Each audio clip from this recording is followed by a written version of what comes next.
Welcome you to the show. It's a pleasure to have you here. And we're going to welcome some of our viewers around the world. We're very viewer-centric. We like to interact with our viewers here and welcome them. So Christine Clifton is here. Good to see you, Christine, watching in North Carolina. We appreciate that. Nice to see you. Hope you're doing well. She says, happy Sunday, Jim and Lovities. Everybody here that's a viewer of our show, this show is about light and levity and love. And one time I fouled up and I said love and levity at the same time, so we ended up saying lovity. And since I said that word, everybody here on our show has fallen in love with the word lovity. So we use it here on the show. They call me Mr. Lovity. This is Lovity Hall, and every viewer is a lovity. And you know what happens too? The guests who come on the show, they become lovities too. Wait till you see it. Everybody's going to be welcoming our guest, Colin Keegan, as a lovity. So good to see you, Christine. Nice to see you here. And Mary Bishop says, welcome, Jim, Colm, and lovities. We love that as well. Good to see you. And Michelle is watching on the YouTube channel at Jim Masters TV. She says, can't wait. Thanks for interviewing Colm, Jim. Thank you for your continued support of all the Celtic Thunder guys, past and present. My pleasure. We've been friends for years. I've interviewed many of them on public television in America. And it's a pleasure to, stay in touch with the lads from Celtic Thunder, as well as the Irish tenors. I've interviewed Ronan Tynan. I mean, you name it. All the Celtic women ladies. It's a lot of fun. Hello, Jim and Coleman, all the lovities from Irish 43. I knew Irish 43 was going to be tuning in tonight. Absolutely. Didn't you love when we had Richard Pryor Jr. on last night, son of legendary comedian Richard Pryor? He's a dear friend, too. He was on as a special guest last night. Jeannie Martin watching on YouTube says, looking forward to the show. Coleman's the best. Susan is watching on our YouTube channel. Good evening, everyone, from Portsmouth, Virginia, USA. Antoinette Harris says, has it started? It sure has, and we are glad that you are here. Hello, Mary from Tennessee. Welcome. Fantastic. We see all these great names here. Lots of our regulars, our lovities are here, and lots of new folks as well. Every show, we always have new people discovering our Entertainment Lifestyle Talk Show series. Hello from North Tonawanda. Mike, thank you very much for joining us. Merlin in Inner Kip, Ontario, Canada is here. She says, hi all. We appreciate that. Sean Kelly is watching. Hi, everyone. Hello, Sean. Good to see you as well. Lacey is here. Hello, fellow lovities. You got it. That's right. Everybody's a lovity here on the show. Happy Sunday, Jim and lovities. Greetings from Cleveland, Ohio. Absolutely. Good to see you as well. Yes, it's on Facebook at Jim Masters TV, as well as YouTube at Jim Masters TV. Everything is Jim Masters TV. Facebook, YouTube, Twitter, Instagram, Periscope, Twitch. We're on Twitch right now, too. Everything is at Jim Masters TV. It's funny. Kathleen Walker in New York City. Kathleen, welcome. It's good to see you here. Sharon Buck, hi all. Everybody is reporting for duty. I love this. And Kathleen says, dying to see Colm tonight. We watched Ryan and Neil. Yeah, we had wonderful conversations with my buddies Ryan and Neil. You can check those out on our YouTube channel at Jim Masters TV as well. Good to see you, Kathleen, watching on YouTube. And hello, everyone. Wishing Jim and all the lovelies a wonderful evening. Thank you very much. Kim is here. Hi, everyone. Hi, Kim. Good to have you on the show as well. And let's see. More Mary. Hi, Jim from St. Andrews, Scotland. Fabulous. Good to see you in Scotland. That's where Colm is right now. He'll be live and direct in just a second from Scotland. Wendy says, hi, everyone. Fantastic. Bernadette is here once again, one of our regulars as well. Hello, Jim and all the lovelies. Glad to be back in Lovely Hall. And Marilyn is watching in Wichita, Kansas. She's one of our regulars as well. Good to see you once again, Marilyn. Thanks for joining us on the show. Always nice when you're here with us. Merlin again is saying hello. And sorry. Oh, we love having you here on the show once again. Hi to you as well. I saw you the other night. And Marianne from Willow Street, Pennsylvania. This is great. And everybody says hello to each other. All of the lovities, the viewers, they all say hello to each other as well. Fantastic. Good to see everybody. Hi, Jim and everybody. Happy Sunday. I hope you're having a fantastic day. Looking forward to an exciting show with great music, conversation, and levity. Absolutely. Absolutely. Again, tell all your friends. We are streaming worldwide right now on YouTube at Jim Masters TV, as well as on Periscope and Twitch at Jim Masters TV, and on Facebook at Jim Masters TV. And Lacey says, hello, Jim. Much love to you. Thank you very much, Lacey. Much love to you as well. Yes, everything is up. We are here. Glad you're here, Wendy Anthony, as well. Margaret says hello. Good to see you, Margaret. And Marianne and Kim. Hi, Jim and all the lovities. That's right. Everybody's learning that this is Lovity Hall here at the Jim Masters Show Live. Hello, everyone. Thanks again, Jim Francis. Nice to see you. Joy is here and Sherry is here. Hello, Jim and all the lovities. So excited to be here. We love having you here. We are booked with guests, believe it or not, every single night, all the way into November. It's unbelievable. And sometimes if we don't do guests, I do pop-up shows, host chat, which is really a lot of fun. We chat back and forth with our viewers around the world, you know, as a host, which is what I've been doing for a long time. And good stuff, good stuff. And Wendy is here, and Bernie is here. Bernie, good to see you as well. Husband of Renee. Happy birthday to you, Bernie. I heard you went out and had a nice dinner last night. Jeannie's here. Nice to see you as well. We love having you here. We love having you here. And hello, Jim and lovelies. Yes, good to see you as well. Denise. And Donna is here. Yes. Nice here. Yes, Colm is here. Hello, Jim. Happy to be a lovity. Thrilled to see Colm tonight. He is here. He will be here in just a second. He's going to be playing for us, too. He's just tuning up his guitar, and he made himself a pot of coffee. Absolutely, because it's like after midnight for him. Hi there, hi there. We'll take a couple more, and then we're going to welcome. Good to see Ernestine in North Carolina. Again, Colm is here, and we're going to chat with him in just a second, all right? Good evening, Ralph in Indiana. Doris is here. Yes, hi, lovelies. This is my first time. Welcome to the show. We're here every night. And Colm and I say hello. Hello, Jim and Colm. That's fantastic. And you're in New Jersey, and I tell you, this moves so fast, it's hard to even keep up with everybody. Doris is here. Linda in St. Augustine, Florida. Good to see you and welcome. Mary Bishop is here. Merlin is toasting. Cheryl is here. Hi, watching on YouTube. Nice to see you as well. We love it. We love it. And Wendy says, Jim, you have made all of us. I've made all of us in RKFC lovities. Oh, yeah. I see what that's Ryan Kelly fan club? Yes, you've all become lovities. Everybody, I think, Colm's fan club, mine, yours, we're all fans of each other. Julie says, yo, Jim, love your show. Well, thank you, Julie. I appreciate that.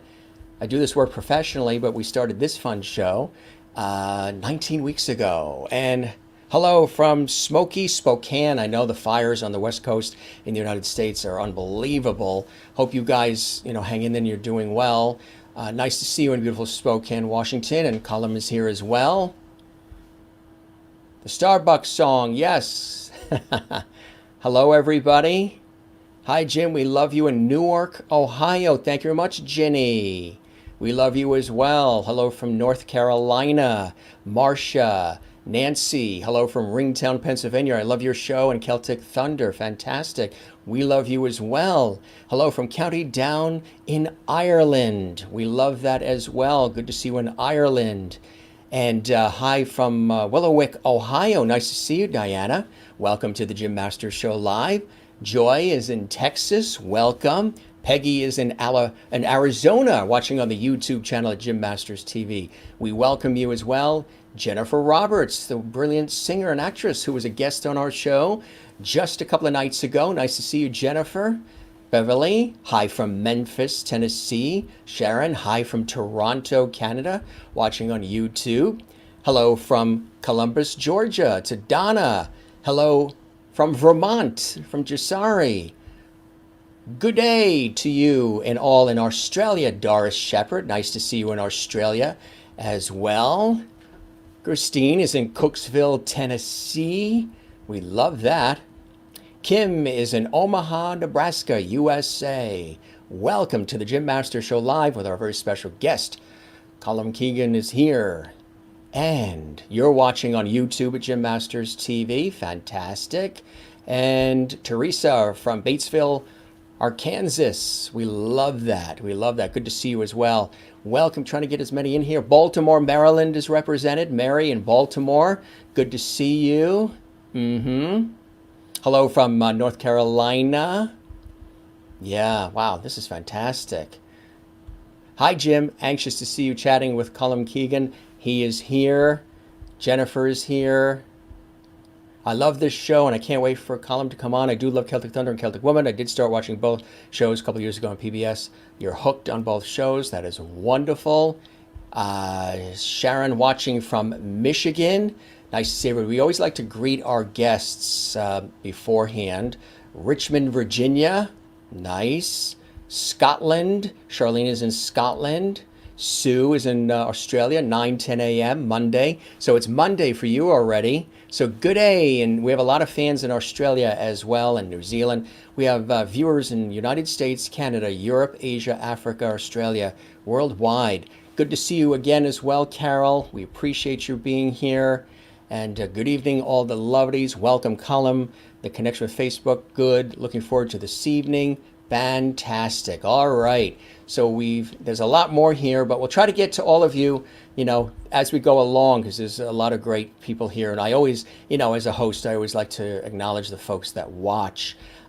Cape Breton, Nova Scotia. We have family in Nova Scotia and New Brunswick. Matter of fact, my mother's grandfather's family settled an actual town in Canada, in New Brunswick, called Kierstead Falls and Kierstead Mountain.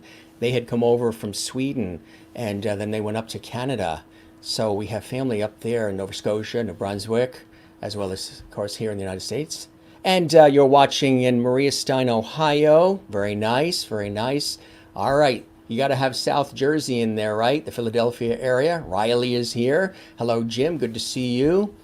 Thank you very much, Linda. We love it. And let's see, a couple more. Grove City, Ohio. For Sally, Barbara in Florida. That's fantastic. I think everywhere we've got except Arctic Circle. Arctic Circle, yeah. Up is Arctic Circle, down is Antarctica. Anybody in the Arctic Circle or Antarctica watching? Chime in, let us know. I think it's the only place we don't reach. Hello from Illinois, USA. We love you. We love you back, Deborah. And yeah, is he going to do it in the mobile van? I asked him if he's going to do it in the mobile van. No, he's in his home. He's comfortable in his home with his family. And Montreal, Quebec, Canada, Louise is represented as well. All right, and lots more. We welcome everybody. If we missed you, we will get back to you and welcome you in just a second. But first, I want to welcome my very special guest. My buddy Colm is here. And I know your guys are asking if Laura is as well. I'm sure she's probably watching the children to make sure that everything is okay, with the rest of the family. But we're excited to welcome you. We're very excited to welcome our wonderful friend Colm here. So thanks for all these great comments. I just see so many of them coming in here. Really, really cool stuff. And of course, you remember that great shot, right? Let me tell you a little bit about our multi-award-winning Irish singer, Colin Keegan. He is best known as one of the principal singers with PBS sensation Celtic Thunder. As a matter of fact, that's where I met all the lads initially when Celtic Thunder first came to the United States a long time ago. It's like something like 15 years ago or so already, which is hard to believe, I think. A Dubliner born and bred, Colm may still only be, at a young age, but his achievements are extensive to date. His musical career began at the young age of only 4 years old, beginning as in the choir with Dublin's Palestrina Choir, which is an amazing thing to do at 4 years old. And then he moved on from there, working with a vocal trainer, and Colm won several highly acclaimed competitions in Dublin's RDS, all before the age of 12. He's also a keen sportsman. Throughout his schoolboy years, Colm was an active rugby player, footballer, triathlete as well, before returning to his love of music. Now, Colm performed the lead role of Sky Masterson as well, and Frank Loescher's celebrated Guys and Dolls, too. Well, that's really, really cool. And he also performed as lead soloist to many audiences in Ireland, Spain, Czech Republic, all before leaving secondary school. So again, he was on his way, and he had his journey going pretty early in life. Upon entering University College Dublin, Colm obtained a singing scholarship with the UCD Choral Scholars under Dr. Desmond Earley. He also achieved a scholarship position in Dublin's Choral Foundation, returning there and featured as a featured member of the it was a wonderful chamber choir that allowed him, which I think is a really fantastic opportunity when you have this opportunity to fully focus on new musical ambitions. And being a part of a chamber choir is tremendous exercise in really fine-tuning your craft. And that's exactly what happened for him. These choirs allowed him the opportunity to perform in numerous cathedrals around Ireland, while also having performed in venues such as St. Peter's Basilica in Rome, too, and of course St. Patrick's Cathedral in New York City, and other great places in Rome and Barcelona and Prague. He graduated from UCD with a degree in music, an Irish degree, and to immediately become a member of the Antonis Choral Ensemble, touring with the Irish Global Phenomenon, first with Celtic Woman. I don't know if many of you knew that. Having spent a year with the group, completing 2 European tours and a tour of Asia, and the making of the Believe CD and DVD, and a 5-month North American tour, Colm auditioned and was accepted to become a principal singer in one of the biggest shows in Ireland, of course, Celtic Thunder. And with Celtic Thunder, Colm was featured on several albums and DVDs, reaching #1 on the prestigious Billboard's World Artist of the Year. And he's toured around some of the biggest stages across the United States, Canada, Australia, and more, while also being invited to perform for a private audience in the Pentagon in Washington, D.C. Colm's career may be going from strength to strength, but he has not forgotten his former passion of teaching as well, establishing his very own online teaching website, which we'll talk about that too, which allows students to learn from him all over the world. He says between the touring, recording, performing, and now teaching online, there certainly isn't a dull day, but he wouldn't have it any other way. And he's been so incredibly fortunate to have such a terrific fan base and feel that it's his duty to offer them as much of his time in return for their loyalty. And of course, he has a wonderful wife and children, and again, a lot of beautiful things and blessings have come his way in life. And there you know a little bit more about our very special guest, Colin Keegan, and it's my pleasure to welcome him to our show exclusively here on the Jim Masters Show Live. Good to see you, my friend. How are you? Thanks very much, Jim. Thanks for having me, and thanks for the generous introduction as well. It was very kind of you. My pleasure, my pleasure. Did you make that extra pot of coffee? I did. Yeah. I know I probably should have made more than one, actually. Now, is it just a straight coffee, or is it an Irish coffee? No, I wish it was an Irish coffee now, to be honest. I mean, it is after midnight, so I probably could be justified for having an Irish coffee. But no, I actually had an Irish tea, believe it or not. So when I say coffee, I wasn't entirely truthful. It's a Barry's tea that I have here. So in the cup. That keeps me going at night. So Very nice.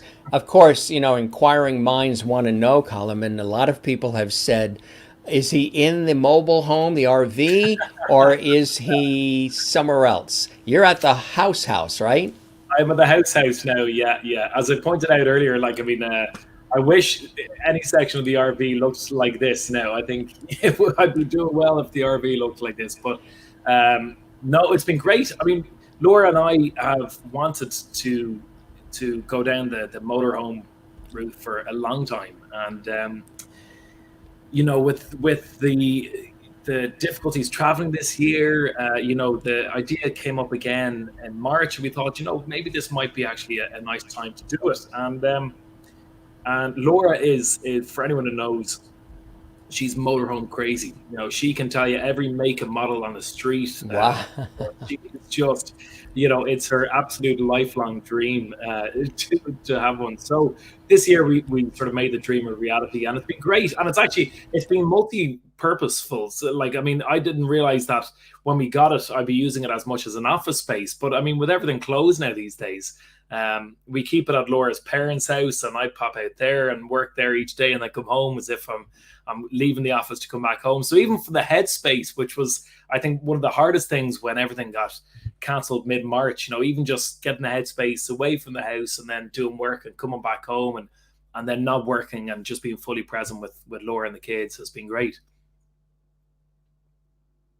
That's the thing, to have that opportunity, because we've all been going through this sort of social distancing and not being able to be on stage or performing. I haven't been in a lot of the television studios because a lot of them haven't been doing shoots and different things. So doing a lot of work from home in my professional work in TV and radio. And then we built this home studio where we do the Jim Masters show every night.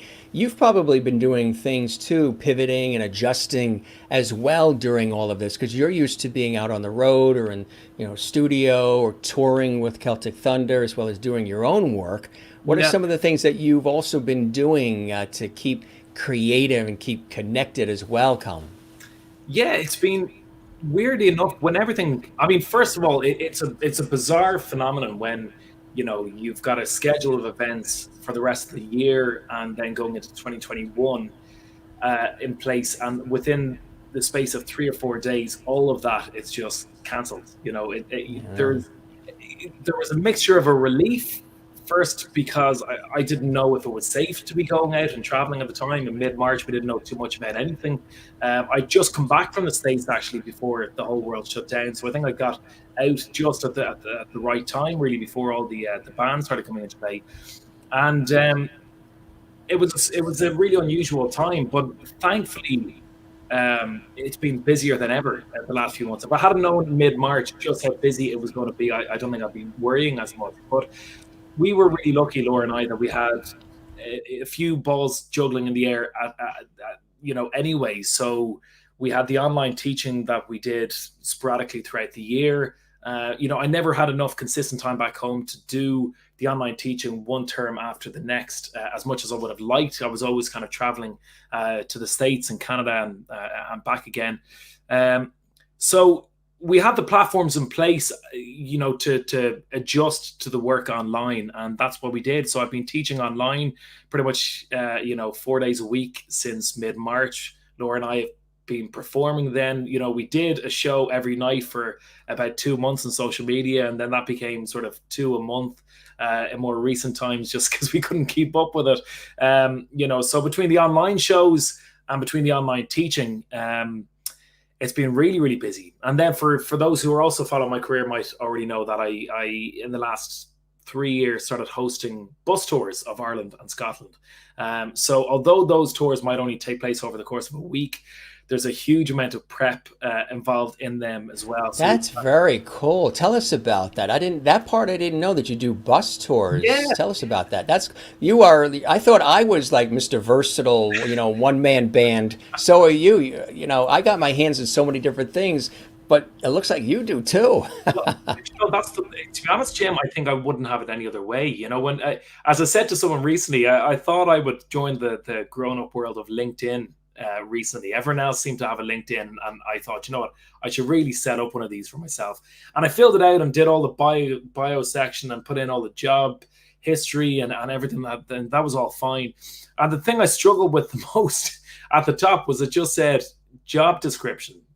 And I didn't have a clue what to put down. It was only one word they wanted me to say. I didn't know whether to say singer or online teacher or bus tour host, or, you know, so it's great to be able to do different things, and you never really get bored of anything because, you know, you're moving on to something else. But yeah, the bus tours have been brilliant. You know, I've always been a real, I've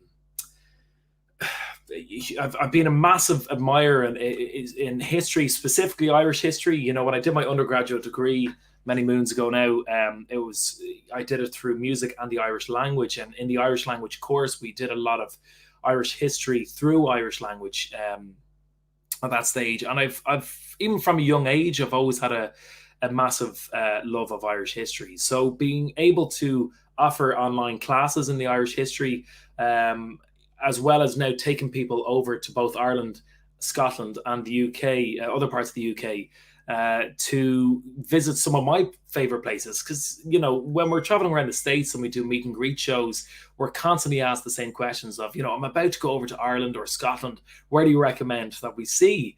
So now I don't just get to recommend these places, but I get to go with people to those places as well. And it's been brilliant. You know, before our first tour, it was about 3 years ago now, the very first bus tour. And before that tour, I don't think I've ever been as nervous in my life. It was so different to anything we had done. There were so many things that could have gone wrong, and I just was a nervous wreck. And Jim, within the first 5 minutes of the first day of the tour, I turned around to Laura and said, I just love this. I could see ourselves doing this for years. And we've been really lucky. I mean, I should point out that all of this, you know, or sorry, none of this will be possible if...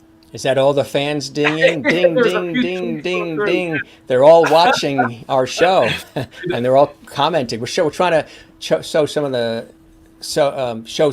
comments as well as we're going along here. Oh yeah, a lot of nice, yeah, from all over the world. Great to see some familiar names as well popping up. But on that topic, I mean, I should mention that none of this will be possible if it's not for the amazing support that we're getting from, you know, everyone around the world. Really, it's been, you know, we're so blessed to have a target audience of people that do tune into our online shows, that purchase tickets for our online shows, that sign up for our bus tours or sign up for classes online. So, you know, I can talk about how busy I am, you know, and all of that, but it's made possible by people who are signing up for everything. And I certainly don't take that for granted at all. So a massive shout out and thanks to everyone who is supporting, especially at the minute, you know, during these difficult times. It's great. And that's the thing. We've all been pulling together and trying to do what we can to stay connected with everybody. And that's really, really important, right? You gotta do that because you have people that follow and people are looking for updates, and and it's cool to be able to do that, isn't it? Oh, absolutely. Yeah. And I think 2020 will obviously be a year we'll never forget, you know, but I think in the midst of all the chaos and the abnormality of the year, it's given me a chance anyway. I can only speak on behalf of myself. You're sort of on a hamster wheel a little bit each year. You're doing the same thing, and not that you take it for granted at all, but you know, you're just used to your normal schedule, and it's not really until things are taken away from you that you realize actually just how much you really miss it and really love it. And performing is something that I've always loved doing, and I sort of just got used to going over to the States and having people showing up to shows and being able to travel over to America back again as if it was just down the road.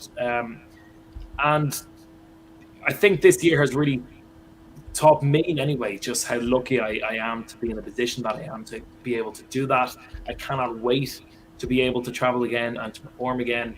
But also just how lucky I am, as I said, to have such a loyal and dedicated support network of people that are tuning into everything. And you're right. I mean, I think this is a really difficult time for the entertainment industry, but in a way, it's also when the entertainment industry is most important because people need to be entertained. You know, otherwise, you know, you can bog yourself down very, very easily by the news and by current affairs and everything. But And it's all just the sadness and all the tough stories, right, can make exactly. you So this is depressed. when I Yeah. think that lighthearted entertainment is really most important. And it's been a pleasure to be a part of that over the last few months, and I've been able to throw my little tuppence worth into the ring. And if anyone takes any sort of pleasure from it, if anyone can sit back and relax and forget about life for a second and just enjoy music or enjoy lessons or history, and well, then that makes it all worthwhile, really. Absolutely, absolutely. I talked a little bit in the beginning with the introduction of how you got started. You actually got started at age 4, which is really amazing. So, how did that happen? Did your family, did your parents, did they discover that you had these abilities? Were you always sort of the kid entertaining and singing and, being very jolly in the house when you were a kid? 4 is really young. I mean, it's fantastic to get into it and to learn the craft really early and appreciate it and love it like you do, Colin. But tell us about those early experiences for you growing up at age 4 being noticed. That's Yeah, fantastic. it is. It's only now that I have a 3-year-old son that I do realize how young 4 is as well. 4 But is, right. to be honest, Jim, I was from a family of five boys. I was number 4 in line, so I was the second youngest. And I think if I said that I shone as a child, I think I'd be telling a lie. I think from what I hear growing up, I think the story was that my oldest brother John actually showed from a young age a keen desire to sing, and it was suggested by a family friend that he go into or audition for the cathedral choir in Dublin, which is the Palestrina choir. And he joined, and then all of us, it became almost like a family tradition then of the next in line. My second brother Noel then joined, and my other brother Paul joined. And because those three were in the choir, they had a probationers group, which was a younger members group of teaching early lessons of music theory and singing, and in fun interactive ways. And that's what I would have joined at the age of 4. And then there was sort of a progression then from there into the cathedral choir itself, and that was under Ito Donovan, who was the director at the time there. And that just became a massive part of the upbringing then, and it was something that we were really lucky in a lot of respects, because my dad would have been from a more of a folk music background, and his family would be known to, anytime there was a family get together, they would take out the guitars or sit at the piano and just sing and perform any song they wanted and throw in harmonies. And it was all very ad lib music. And we would have been exposed to that at home. And then we would have got a very sort of formal music education then during the week in the cathedral choir of learning. And, we would have been, anyone who's been in the cathedral choir would know that you're churning out a huge amount of music. A mass itself is a huge piece of work, and then you're throwing a motets and plain chant along the way, and that's just for one mass, and then when that's over, you're on to next week. So we would have been learning a huge amount of music formally, and then having that sort of informal setting at home. So I was really blessed to have the merging of both worlds growing up, I must say. That's really amazing too that you had this opportunity at such an early age, and then you knew music was going to be the thing for you, right? You knew early on because you did get into sports too, which is another love for you too, being an athlete. But Yeah, you always came back to the music, didn't you, Colin? I did. Yeah, yeah. And in a funny sort of roundabout way where, you know, your voice breaks at age 12, 13. Yeah. But at the end of my time as a chorister and, as a part of the boys choir in the cathedral choir. And if I'm totally honest, Jim, I was growing up. I felt more inclined to be on the football pitch than in the choir. I think my family were very involved in music, and it was just something that our family did. I didn't dislike going to it, but I was absolutely gung ho on playing football or soccer. And Gaelic football as well. They were the two Yeah. things that I did in primary school, and hurling, which is the other Irish sport.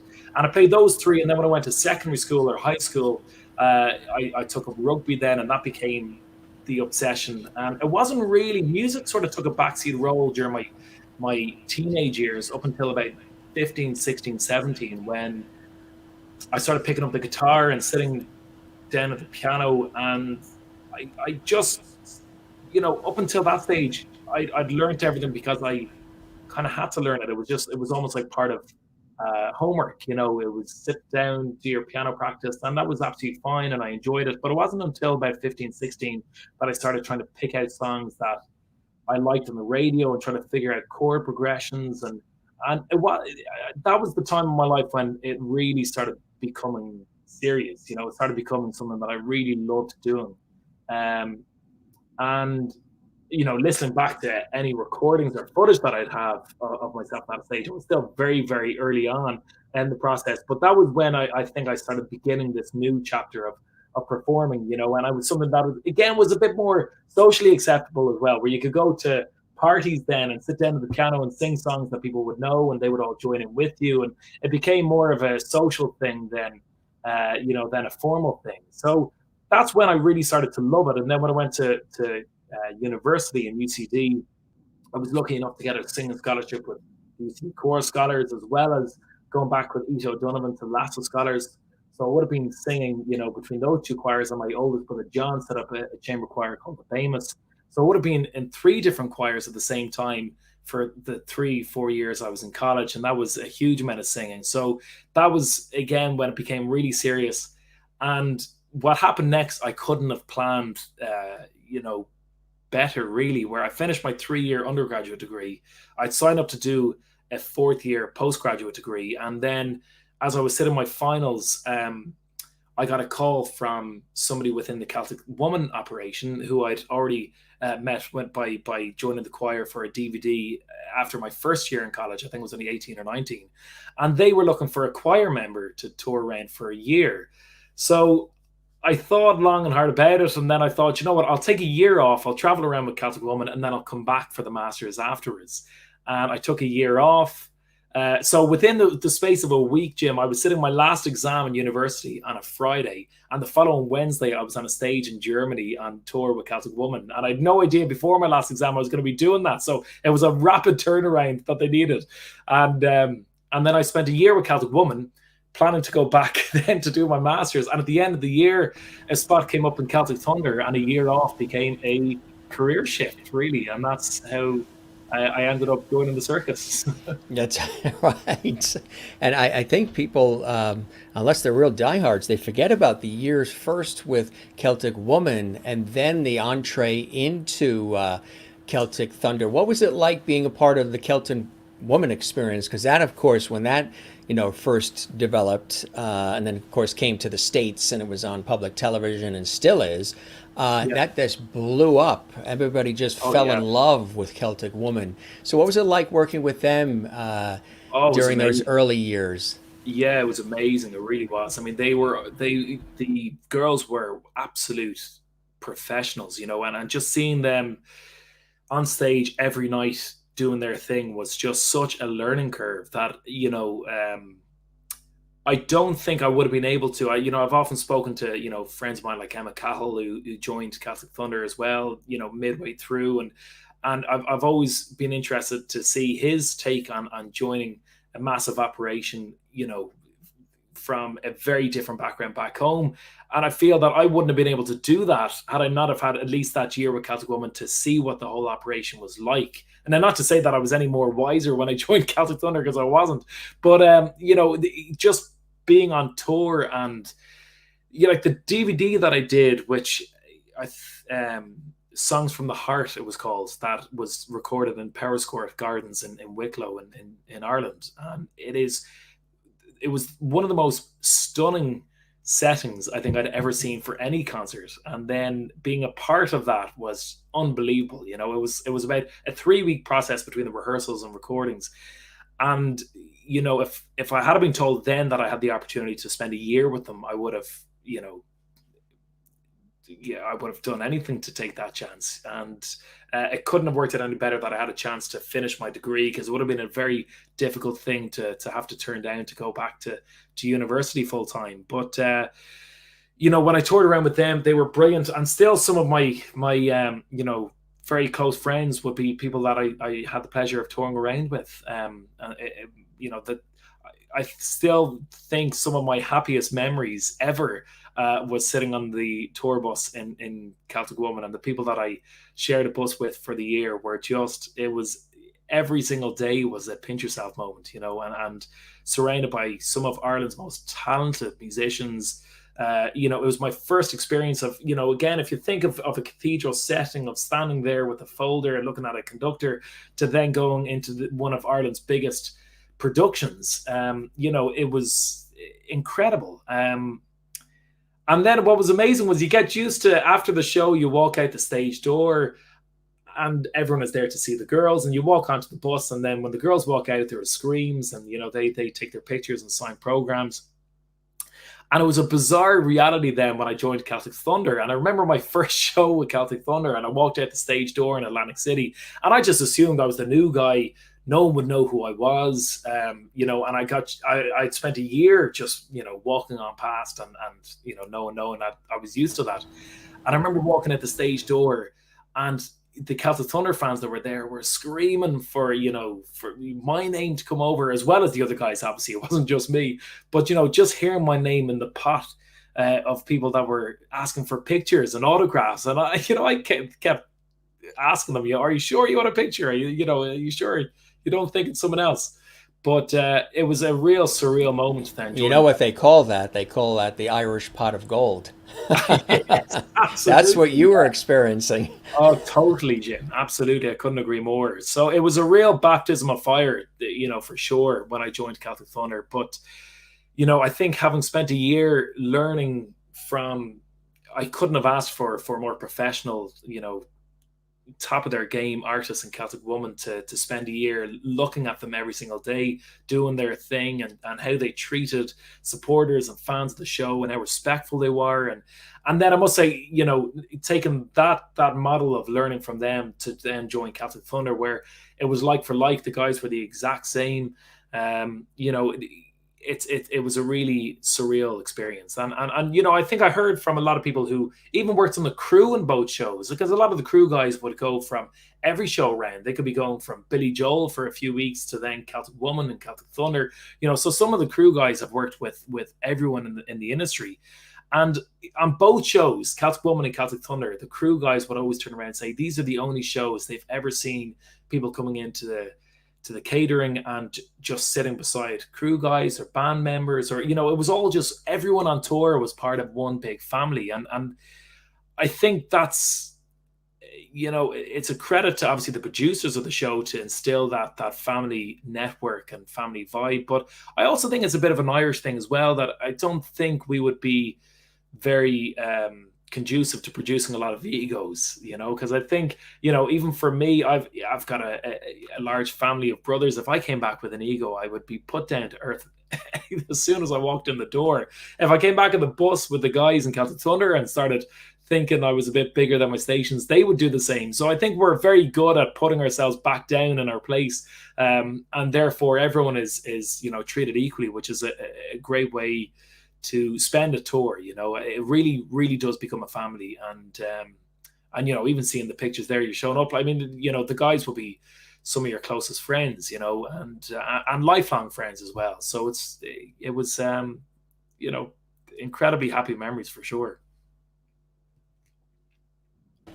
I asked the other guys too, Neil, Damien, and Ryan, about, and of course also, you're in Scotland now, and hailing originally from Scotland was George. That was a really sad, tough, sudden loss for not just the group and the fans, and the Celtic Thunder entity, but also for you guys, your buddies, lads, colleagues, friends, comrades, for George being one of the original founding members of the group to have passed so young and so suddenly, and married with a daughter and all of it.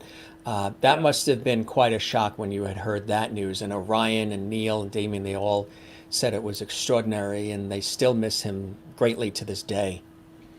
Oh, for sure, yeah, Jim. It was without a doubt, and I wouldn't be over exaggerating when I say it was probably the most difficult part of my life. was when George passed. And George was, I mean, you're absolutely right to say that how massive an impact that it had on the fans of the show, and I think that was a massive credit to George as well. That it summed him up really, just how many people he might have met once, he might have met, he mightn't have even met personally. He might have just seen, or these supporters might have just seen George from a distance, and they were all equally as affected by him. And he had that about him. He had this warmth about him. He was.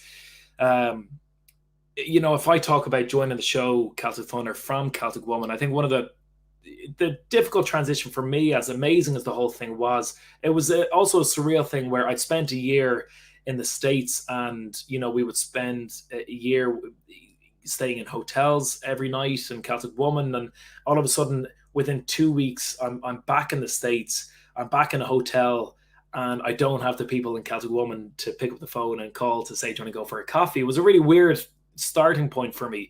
And I'll never forget being back in the hotel room. And I remember thinking at the time, I didn't really know anyone enough to pick up the phone and call. And lo and behold, within a few minutes of being back in the room, my phone rang. And I picked it up, and it was George. And he said, listen, I'm going for lunch. Do you want to join me? And it was straight away from the get-go. I think everyone who's in the show would agree that he one of his many specialties was when there was somebody new to the operation. He just went out of his way to reach out to them, and it could be one of the crew guys, it could be one of the band members, it could be one of the cast members. That he would really go out of his way to make you feel at home. He was amazing with people, with children. If anyone brought their children and family to the theater, he just got such a kick out of being around children. And it's one of my life regrets is living in Glasgow with the kids who never met him, but we're still very close to his wife and daughter, Caroline and Sarah. We see them very regularly, and they're still a massive part of our lives over here in Glasgow. And they were always the seventh and eighth unofficial members of the group whenever he was there. So yeah, it was an extremely difficult time. And the show was, certainly off stage, it was very, very different without him there. Although he was the senior member of the group, he was the biggest child of the lot of us. He would just make any dull situation hilarious, just by his quick one-liners and his typical Glasgow wit, which anyone who knows anything about Scotland and Glasgow, they've got a world famous sense of humor, and George embodied that to a T. Hearing the news, I remember I was recording a video for YouTube of a single that myself and Laura had recorded of. We did a version of the Garth Brooks song, The Dance. And we were recording a video for The Dance one night, and it was off tour. Obviously, we were back in Ireland, up in County Down. We were recording this, and it was a freezing cold night. I remember we were sitting around when we weren't filming, myself at the piano or Laura at the cello. There was this heater that we were all crowded around trying to warm up. It was that cold. And I was planning on going back. There was a Tuesday or Wednesday that week, and I was going back a few days later to Glasgow. So I was on the phone to George, and I was chatting to him about we were going to arrange to meet for a beer the next week. And I was on the phone to him that night. And then the next morning, I was dropping Laura to the airport, who was going to Glasgow a few days earlier than me. And on the way back from the airport, Sharon Brown, our producer of the show, got in touch to let us know the news. And I'll never forget it, Jim. I really won't. I'll never forget my initial reaction was that I didn't believe, because I was talking to him the night before. I thought Sharon was misinformed. I didn't think it was real. And then when the details came through, it was as close as losing a family member, because that's how close everyone is on tour. So yeah, it's something that even now, he was even off stage and off tour, he was still a massive part of my life. That he was one of the reasons that moving to Glasgow from Dublin was such an easy transition, that I was going over to one of my closest friends as well. He performed in Ginty McGinty's was a second home, an Irish bar here in Glasgow, and it's famous amongst all Celtic Thunder fans now because George performed there every Sunday, and that's only a stone's throw from where we live here in Glasgow. And you know, I would have seen him down in Ginty's then most Sundays performing, and there's not a day that goes by when I walk past Ginty's I don't think about him or miss him. And he was a massive part of our lives, and will be for the rest of our life as well, you know. But as I said, we're still really grateful to have Carolyn and Sarah, his wife and daughter, still part of our life, and they're a very close friend of ours. Which is a beautiful thing. That it was a beautiful commentary about the importance of George, because you guys, you know, when you're that close and you're rehearsing together and doing sound checks and you're on tour buses and flights, you become a family. You're really, you know, people who are put together who usually never knew each other before are now performing on stage, and the closeness of all of that, you really become like family. And you feel like that about the rest of the guys too, right? Because I know Ryan and Neil and Damien, they've all said the same thing. It is, you know, always been like, and Paul, when he was a part of it, it's all like a family, because you go through so many crazy things that happen and strange, nutty things that happen. You could write a book about it, do a movie on some of the, you know, nutty things that happen behind the scenes and everything. But then also, it's the fact that you guys are teaming up to create, to connect with people around the world, and create, you know, fantastic music. It's all of that effort and rolling up the sleeves, and all the levity that happens behind the scenes that brings you together, not only night after night on stages or recording studios, but even during those down times when you're, hey, you know, how's it going? How's the family? How are you doing? What are you up to?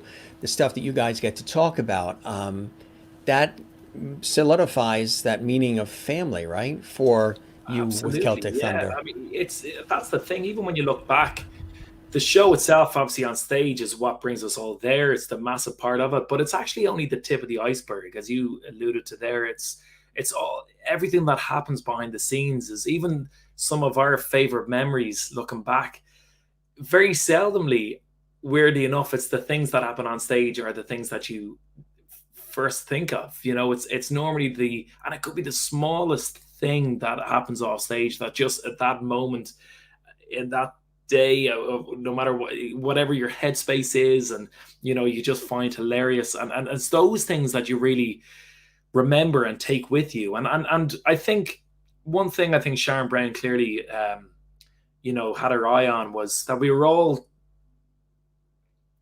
part of the same mold, really. You know, that even someone like, say, you know, you talk about Paul. I only did a show in Minot, actually, in North Dakota, of all places. There was a Celtic festival or a Viking festival, or it was I can't think of the name of it, but that was the only show that I shared with Paul on stage, and that was only a weekend. But straight away, you know, even though we never toured together, you know, you just fit back into the same mold. That anyone who's been part of the show is kind of the same sort of sense of humor, same persona that, you know, that is required really to last living together in that short space, you know, in that confined space for such a long period of time. I don't think you can take yourself too seriously, or you can take life too seriously, because it's a long time living together in tight quarters, that it's the funny side of things that keeps you going. And you know, Celtic Thunder is a really special place. It really is. It's the guys who are there, you know, even during the lockdown, then there was Celtic Thunder have been doing amazing stage specials that, you know, it's been brilliant, even as an onlooker, to see the work that they're doing. And you know, they very kindly asked me to go back for the first stage with them, of, you know, overlooking some of our favorite memories. That picture that you have up there, myself and Keith, and there, that was recorded during the Mythology show. And even, you know, during that stage is special, myself and Neil Byrne were paired together to discuss mythology and reminisce on good times. And it's very seldom, Jim, that you actually sit back sometimes and look back. You know, you're always worried about the here and now, or what's coming up next, and you're always thinking about what the next project or the next year looks like, that you very seldomly sit down and say, do you remember that, or do you remember this, and this happened. And the stage it with Neil was brilliant, just sitting down, some of these things that I totally forgotten about, that it just totally slipped my mind that, only just that had Neil said something that sparked a memory for me, and that sparked a memory for him, and so on. And it was brilliant. It was a really nice week actually of preparing that Celtic Thunder stage it, looking back through good times. And it really is, as I said, it's a really special place. Celtic Thunder is just, I couldn't talk about it highly enough. It was a really, really happy time in my life, and I'm really glad to still dip in and out for a few different things with them, like the stage it, and then there was a cruise that was meant to take place in February 21. That's pushed back 12 months now. They've asked me to go back for that as the fifth member as well. So I still am a little bit on the outskirts of what's going on with them. And after that, the staged show that they did, that I was there, we kind of joined afterwards for a chat, just the guys, and you pick up from where you left off. You really do. One thing I keep forgetting is just how much you laugh in their company. I almost find myself losing my voice from laughing so much. Of just different things that are said. So between the followers of the show and how much it means to them, as well as behind the scenes, the guys who are part of the show, and the amazing band that's there, and the amazing crew that's there, and production team, it's a really, really special operation to be a part of. Well, I tell you, you've had some wonderful things also happening in your life in addition to, Celtic Thunder's run and continuing with them, doing solo work like you do, the experiences with Celtic Woman. Speaking of a woman. Oh, there you go. Yeah. Yeah. A very, very special, extra special woman. Congratulations, too, because I don't think you and I have chatted since, maybe in the studio Yeah. quickly, but congratulations. No, And how yeah. did you guys meet? So Laura was part of the show. She's the Yeah, cellist in Celtic Thunder. that's And right. so we toured together for a few years, and I think we were probably the worst kept secret in the on So tour. you didn't meet until you didn't meet before Celtic No, Thunder. It yeah, was I at never. Celtic Thunder, kind of like Neil too. When he, Exactly yes, like Neil and Nicole. Yeah. So when I joined the show, I mean, that was one of the things that I was obviously, a Dublin native, born and bred, and I lived in Dublin. Laura lives in and hails from Glasgow, Scotland. So in order to make the relationship work, one of us had to move, and I just did what I was told to do, and I moved over to Glasgow, and I'm still here. So yeah, Laura and I got married a few years ago, and since the wedding, then we have two amazing kids. We've got a 3-year-old boy and a year and a half old daughter as well. So it's it's and yeah, there they are there. So it's been amazing. It really is. They are without a doubt the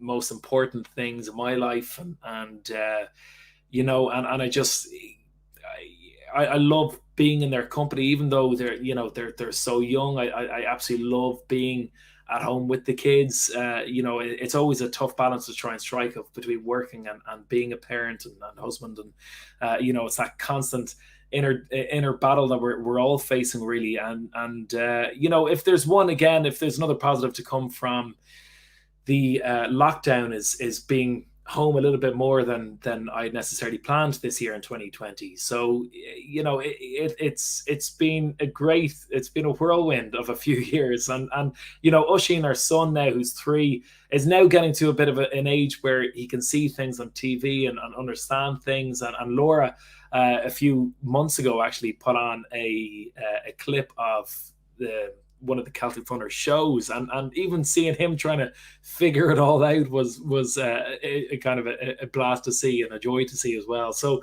yeah, it's been a whirlwind, but it's been great. It's been I must say I'm a very, very lucky man now, I have to admit. And there's the two of us. That was St. Patrick's Day. He was born in February, so he was only a month old then for his first St. Patrick's Day. So we had to get him in his Irish gear for that. But Yeah. And there's, of course, the very that beginning, was it. right? Yeah, that's where it all It's a began. beautiful, excellent. Yeah, I like to do, as you know, from my work on public television and everywhere else that I do shows and different stuff, including this. I like the audience to really get a full understanding of who the person is, as opposed to just coming on, singing a quick song, we chat for a minute and a half, and then you're gone. I like the audience who are watching our show to really get a good understanding, an understanding and appreciation of why you do what you do and the experiences you and my other guests have in their life. And you're sharing some wonderful stories, and people are commenting, wow, I never knew that, Colin. I never knew that. Wow, I never knew this. I never knew that. And I think that's really, really cool, because then they feel closer to you. They feel closer to me, the host, whatever it may be. They feel, everybody feels like we're all in each other's living rooms just chatting. You know what I mean? Yeah, It's not really an interview. It's more of a conversation. So, absolutely. Yeah, it's and great. and these stories that you're sharing are just beautiful, and that's such a, I mean, I don't know who's happier in that picture, all three of you. That You was know, actually taken during the lockdown as well. That was early days now. it's a great shot. Um, Yeah. so yeah, so it's been great. Like, I mean, and I've been really lucky to even take them with us to the States as well. Laura and I go over. We've got a lot of friends who are involved in the Irish festival scenes as well, and which take place in the summer. So we go over there in the summer with the kids. I typically go over on my own to the States a lot, but in the summer months we'll plan a bigger tour and take the kids with us. And our son Oisin is only 3, and he's had 3 working visas in America, and he's been to 18 states already. So he's seen more of America than I had in my first 20 years. But And are you noticing any musical aptitude in the children already? oh, they love it. Yeah, it's the only time I can get them to stay still is when there's music on. So I know every parent probably feels that their child is the next music prodigy. But from all the things that they seem to have an interest in, music is absolutely one of them. So I think it's something that we're regularly asked, would we encourage our children to play music? And absolutely, I'd encourage any child to play music. And I think it can bring a huge amount of cognitive benefits, as well as being a really just a relaxing thing to do. And there's a huge escapism with music as well. But I don't think I'd force them either. If they didn't show a huge interest, I don't think I'd be insisting they do it for the sake of it either. So I think we'll sort of let them see what path they create themselves. But yeah, I mean, if they ever showed any sort of interest, I couldn't encourage it enough. I just need to teach him how to sell some merchandise first for me, and then that'll be great. I can be on stage and he can be at the merch table at the back of the room. I can finally start putting that working visa So, he has to use. yeah, got to move some of those DVDs and Yeah, CDs and exactly. T-shirts. Yeah. Let's go, Oh, yeah, come kid. on, they're not going to sell That's themselves. right. If you want me to take you for that ice cream cone, you got to sell 10 of my CDs. Yeah, exactly. And then if you want 2 scoops, you got to sell 20. 3 scoops will be 30 CDs, right? The Yeah, but I like your scoops thinking. equal to, yeah. I like your thinking. Although, to be honest, from the comments we get after the shows, I think if I sold the calendar of him, I'd probably get more money than if I sold the Oh, you know what also always happens too? It's if they bring the children on, but if you bring a dog on or a cat, Oh, I yes. mean, every time people bring their pets on while they're chatting during our show, the Yeah. pet, Ryan brought his dog on. The dog was sitting Oh, yeah, behind him, yeah. and everybody kept saying, we're chatting, and everybody's saying, I see a dog back there. Is that his dog? And they all knew the dog's name. And then Ryan brought the dog over, put him on his lap, and all of a sudden, all the comments shifted from Ryan to the dog. I And know he said, what. he says, I'm nobody. I'm nobody. The dog is the star. I think Larry Kelly's probably got more following now than or just as many followers anyway than Ryan does at this stage. See, Bernadette, Larry the pup. Larry, exactly. I think at least you get the cute factor with the dog at this time of the night. I think if I had to go down and wake the kids, it probably wouldn't look as cute as I'm sure Larry did in that interview. So maybe we'll stick with the pictures for now from recent months rather than the live version. Yeah. Now, I want to let people know how dedicated you are to what you do. A lot of times, people, when things happen, they just can't show up to the table or to the game or to the show or whatever it is. But you are a real trooper, my friend, and we've got proof of that here on the Jim Masters Show live right here. The show must go on. Tell us about what happened here, and you still had to do your thing with Oh Celtic my God, Thunder. I'll never forget it. We were in, Surfing, it was surfing situation, right? it was in the sea. There was no surfing taking place, but it was in the sea, all right. It was in Newcastle in Australia, and there was I mean, I there was applaud you. That is stamina and resilience. That comes well, from the, thank you. Yeah, if you play rugby and everything else, this is like nothing, right? This is a breeze. yeah, exactly. It's a little scratch. Yeah, That's all I it know. is. We were there was this section of the sea where there was a kind of a sectioned off bath area where people were going for swims. There was waves crashing over the top, and a few of us were standing up there and jumping in and going with the waves. And essentially, there was one of these moments where I went up with with my buddy Emmett from the show, Emmett Cahill, and Yeah, and there Sharon was asks, did Emmett save you? well, he kind of. I mean, he likes to think he did. Now, I mean, he had this whole Baywatch scenario moment in his head, but Melody says you'll never forget it because Emmett won't let you. exactly, that's the thing. Yeah, I know. I think he brings it up every time we're together, or certainly performing together. But yeah, so I was standing. We were both standing up on the rocks, ready for this wave to come over the top, and it did come over the top, and Emmett caught it perfectly. He jumped in with it, and whatever happened with me, it kind of lifted me off my feet. And there was this metal handrail that was on the steps there, and my leg just kind of went into it. So I slightly dislocated my knee when it happened. And I remember we both ended up in the sea afterwards, and Emmett popped up and he was screaming. He was like, "Yeah, that was brilliant." And I was trying to flag to him that I was holding my knee, and I was trying to flag, this is not brilliant. Something has happened here. And so eventually he figured out what was going on, and he started swimming with me back to the shore. And our production manager happened to be there at the time, Rachel Davis. And she told us after, she turned around, she had actually just joined the show for this tour, and this was quite early on in the tour. And she said that she looked at us both swimming together. He was pulling me in, and her initial thought was, God, it's great that everyone in the show is just really close. She thought we were just out swimming together and messing around.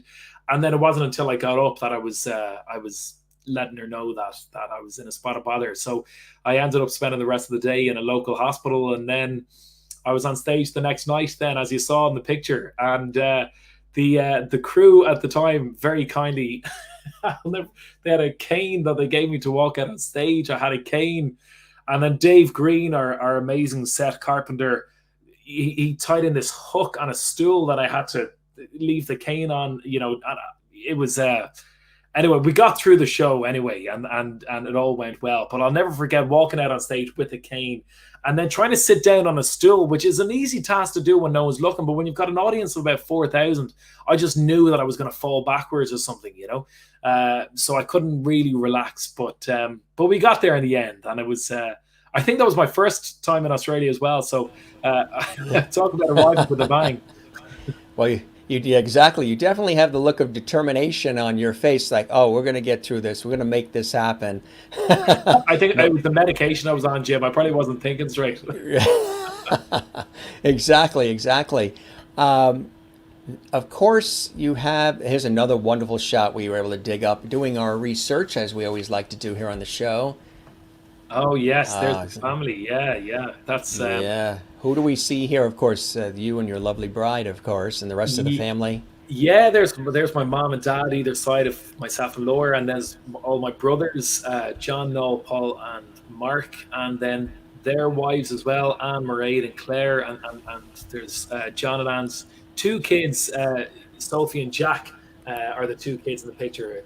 There's I think there's, oh God, I'm on the spot now, but I think there's 8 or 10 grandchildren now at this stage. It's grown a considerable amount more since the wedding, but yeah, there we are. We got married, Laura and I, on the Bonnie Banks, as they say, in Loch Lomond, just outside of Glasgow, and it was a stunning location, and it was a really, really, really special time. And it's funny, when I could propose to Laura, I never even thought about the kilts for the wedding. It's obviously a bit more of a Scottish tradition than an Irish one. And the first thing Laura said was, if you're getting married, you have to wear a kilt. And I was saying, there's no way I'm wearing a kilt to my wedding. You know, I'm going to wear the suit like anyone else in Ireland would. And then I told all the family at home we were engaged, and they were during the celebrations and the party they threw that night. Everyone turned around and said, "I can't wait to wear a kilt. I've always wanted to wear a kilt." And I said, kept saying for weeks that we are not wearing a kilt to the wedding. It's not going to be a kilt. But as you can see by the picture, I learned very, very quickly yet again to keep my mouth shut and do what I'm told. So, Yeah, that comes with the territory. exactly, yeah. There's both Laura and I in our wedding dress. Yeah, on the way. Yeah, exactly, exactly. Well, somebody said that. Somebody said, "Did you move on from Celtic Woman?" I forgot who it was. They said it earlier. Did you move on from Celtic Woman to Celtic Thunder because the dress with Celtic Woman didn't fit anymore? Yeah, I hear that.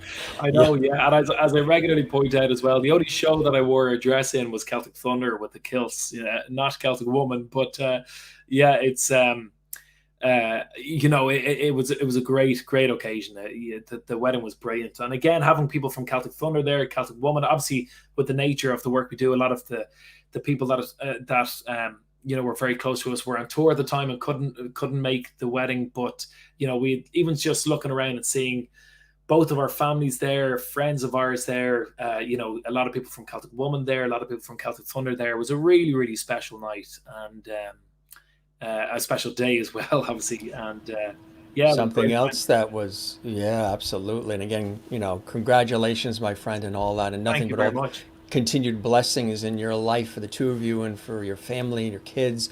Another beautiful thing, like as we're talking about beautiful things that have happened in your life, um, was the very first CD, right? And I think this is Yeah, one of the, this that's is, it. Yeah, that's the album. yeah. I'll Never Be Alone. Yeah, Tell us so about what this was like. And just for folks who are watching, yes, Colm is going to do a couple of songs for us live as well. So those waiting for some music, that is coming up. So stick around. But yeah. tell us about this. This is really cool. Yeah, that shot there is taken in the Glencoe Mountains in Scotland, and the second you join a show like Celtic Thunder, it's your ambition from day one to try and get around to making an album. It's something that the show and the makeup of the show is that we've all got our individual solo numbers, and you try your best to choose songs that bring out your personality, bring out your voice as well. During a show like Celtic Thunder, and an album is just another chance for people to listen to, get to know you, to get to know your music writing, to get to know your style. For you to be quite personal about different events that have happened in your life through the music.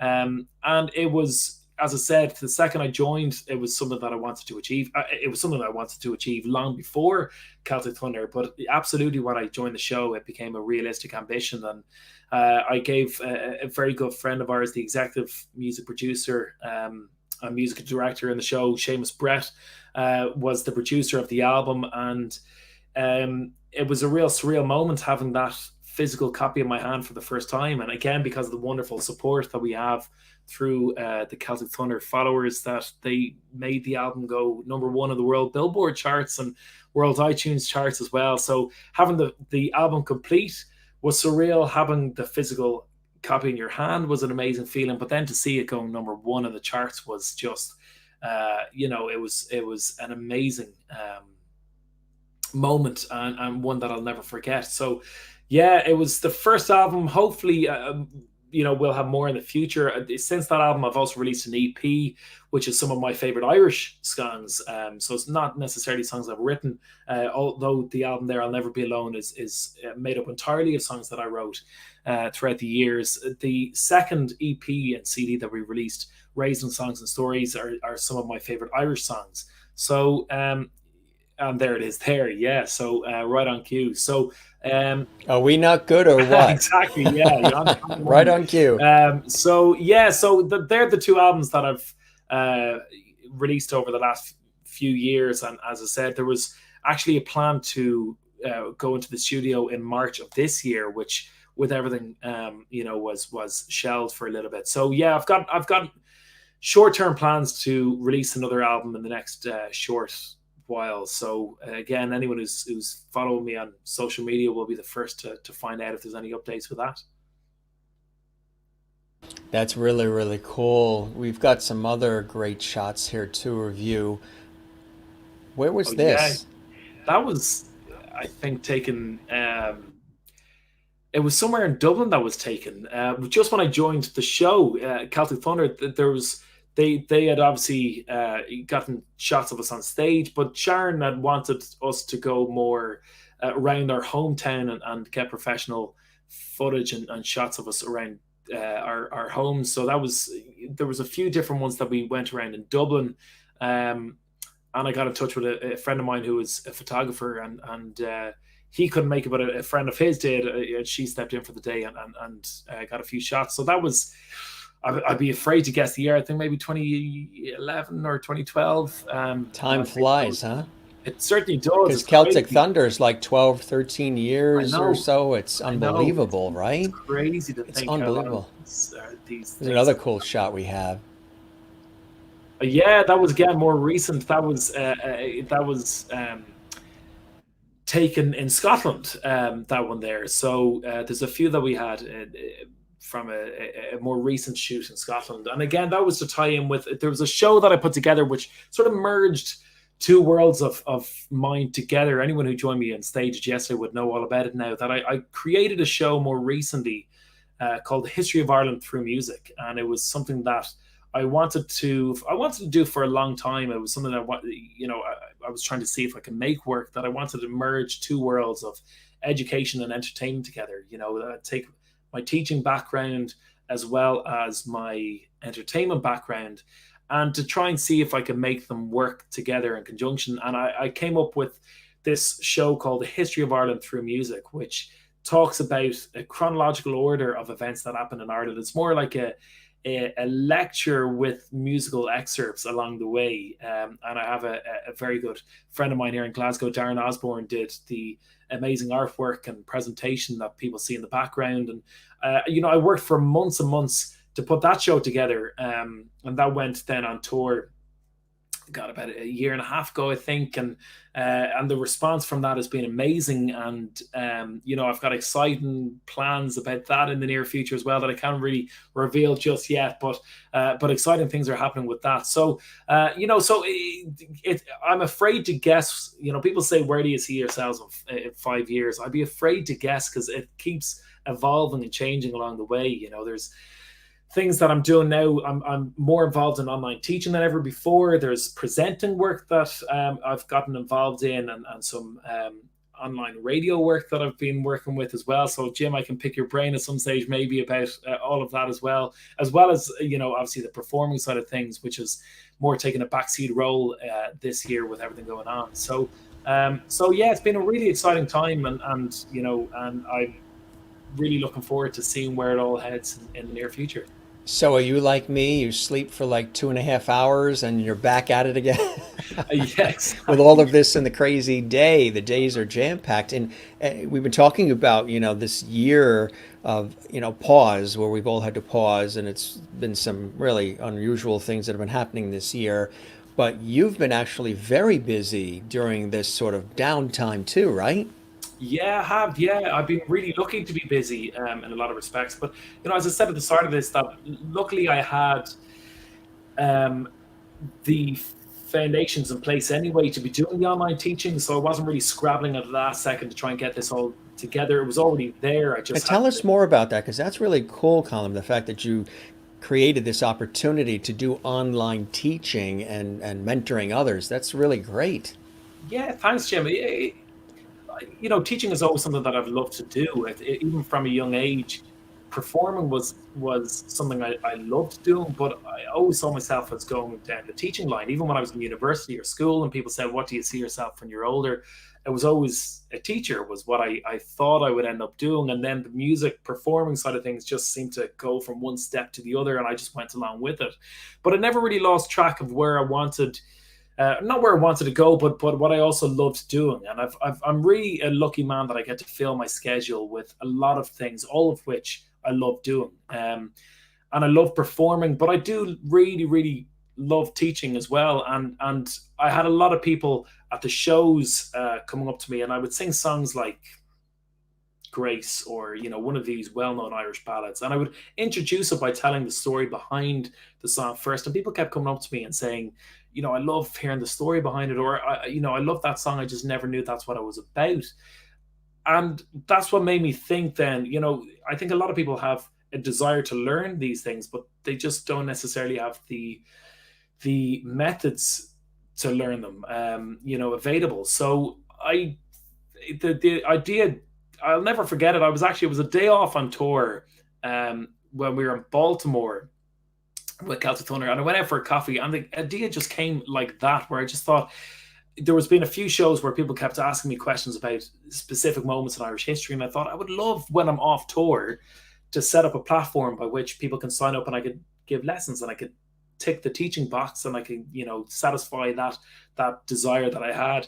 And that was a few years ago, and it's just gone from one strength to the other. And now I've got people that who have signed up to a lot of terms, and I've gotten to know really well. And it's been this amazing family of people that sign up. And it's one of my favorite parts of the week, is logging on in the evenings to teach people both Irish history and Irish language, as well as music theory. They're sort of the three aspects that I approach over the online teaching. So it's been great. I've really loved the teaching side of things. If anyone has any questions, it's all on CK Online Teaching is what the website is called. And I set up a website a few years ago, and that's the medium by which we operate the lessons. And between the teaching, the performing, the presenting, it's all been a really exciting times. And the bus tours, obviously, as well, thrown in there as well. It's been really exciting. It's been a lot of different things. Melody says, Jim, you need to take a class. That'd be kind of cool. You're more than welcome. Celebrate my Irish on my father's side. My father's mother and grandmother, they all came over from Ireland and settled in New York. So probably learn a lot more too about it all, which is really cool. Like, for example, you'll laugh at this. You'll probably get this. Forever, my father has always said this word, and when I was a kid, I would be like, you're not saying it correctly, Dad. That's not how you say it. And the word is the letters F-I-L-M. So I would always say, Dad, it's not. And now he heard it because his grandmother spoke English, but also Gaelic. So he heard it growing up in New York. And I used to say, Dad, it's not film, it's film. Yeah, I know. We like and then he would say, film. So I always have heard him say film. So a couple years. Oh, sorry, go on. No, I was going to say a couple years later, I'm actually on public television live, and I'm interviewing Ronan Tynan. Yeah. And we're talking about the career and the music and touring and everything. And then we were talking about picture taking, and we were talking about paparazzi and everything. And all of a sudden he says, and film. And I'm like saying in my head, wait, film, where have I heard that before? And I couldn't really acknowledge it because we're live on TV, talking about the Irish tenors and everything. And I'm saying, film, and then realized that my father was saying film, but he was saying it sort of in the Irish Gaelic way of saying film as opposed to film, which is really, really funny. How do you say it? Do you say film? Oh, I'd say film, yeah. Film, right. I thought that meant, like fill it up, like take the thing and fill it. fill them up. Yeah. Keep filling it. Film. And it's funny because I use that example for my name a lot of the time, because over in the States, and I've been. Everybody says Colm. Colm, yeah. So I get Colm, Colm, as opposed to Colm. So we would say column, kind of like film versus film. So, so I always think that's why I understand the difference of Colm. We sort of like put it all together because because America moves so fast, they don't have time to say the two syllables. The film, they just say film next, film. It's really funny. But I think it's a mixture of that and Irish people, as I said. We throw syllables on things for fun, Bottle instead of bottle. I hear a lot of bottle. Bottle. Bottle. Yeah. You get a lot of that, yeah. But it's really. I That's know. that's funny, and they're going funny. Kathleen, who is also Irish in New York City, Colm, and she's spelling it that way too. I'm sure there's been people who have introduced you on stage too in the States who have said, and Colm Oh as yeah, a yeah, yeah, yeah. I yeah, know. I yeah. guess I. And being so gracious, you probably said, Keegan, I'm here. I always think. I mean, that's probably the way it is in you know, in the way you just get different pronunciations of different names. They'll say Um, Celtic thunder instead of exactly. Celtic. Yeah. Celtic woman. Yeah. It's I wouldn't it wouldn't really be a bone of contention of water of ducks back really. I always tell people I know where I am in the world by the way they write my name on a coffee, so if I'm in Scotland and I said my name, I always get Callum, which is a really popular name here in Scotland. Column, yes, And yes. then if I'm in England and I say my name, I always get Colin on the cup. So and then in America, I'll just get this kind of scribble. Really, they won't know what I'm saying. But yeah, so it's a nice feeling when I go back home. They say, "What's your name?" And I just get Colin, and it's Well, it's no. funny. Melody says that. Where is that?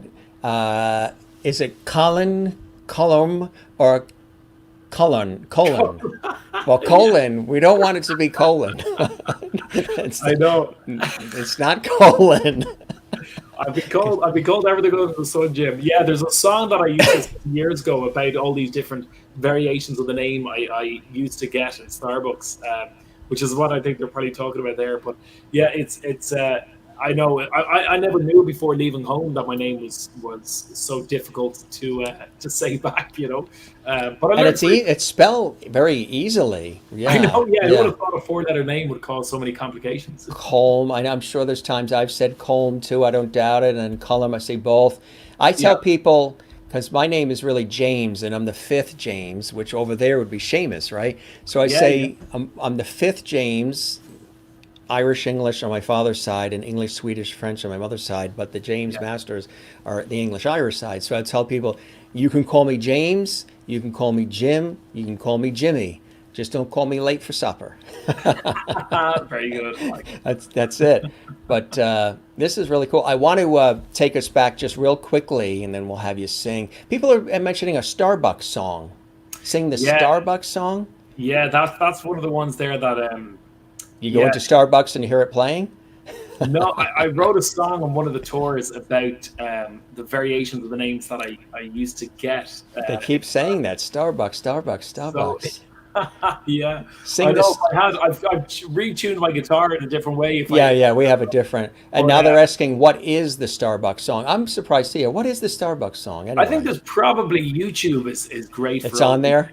Probably there from some recording of some live show. Yeah, so I used to talk about it was pretty much the premises of the joke was that I used to say myself, Laura, and Emmett Cahill used to go on Starbucks dates pretty much all the time, no matter what city we were in. You could be in the nicest city in the world, and we would go to the nearest Starbucks and spend a few hours there. And that's pretty much what a day in the life on tour was like.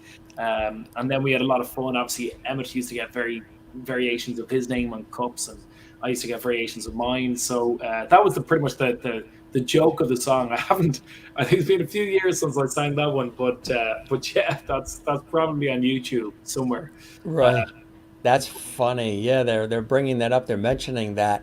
I wanted to also show because they were mentioning it throughout. We were chatting. Here's a couple of quick cool shots when we were together oh yeah, through public television. yeah, There was one really cool shot when all of you guys came into the studio. Everybody from Celtic Thunder, of course, minus George, and it was for the national, one of the national specials for Celtic Thunder. So we had all you guys in the studio. We did all the interviews on PBS, and that was this shot here, which is a great oh one. yes, yeah, Yeah, very it good, was yeah. you and Damien and Neil, me, my co-host Lee and Emmett and Keith and Ryan. That's That's the nice. whole. There's a lot of Irish in that picture there with all of us. Yeah, a lot of Irish. I know, great Yeah, times, great yeah. memories. And this one too, backstage. And I think I was serving as the host and MC on behalf of public television for when you guys were there. Of course, Damien and Keith with us as well. And this was behind the scenes. I think you were either just getting ready to go on Yeah, stage. I know And it looks like we're probably in our meet and greet gear as well, or there's right, you right, know, exactly.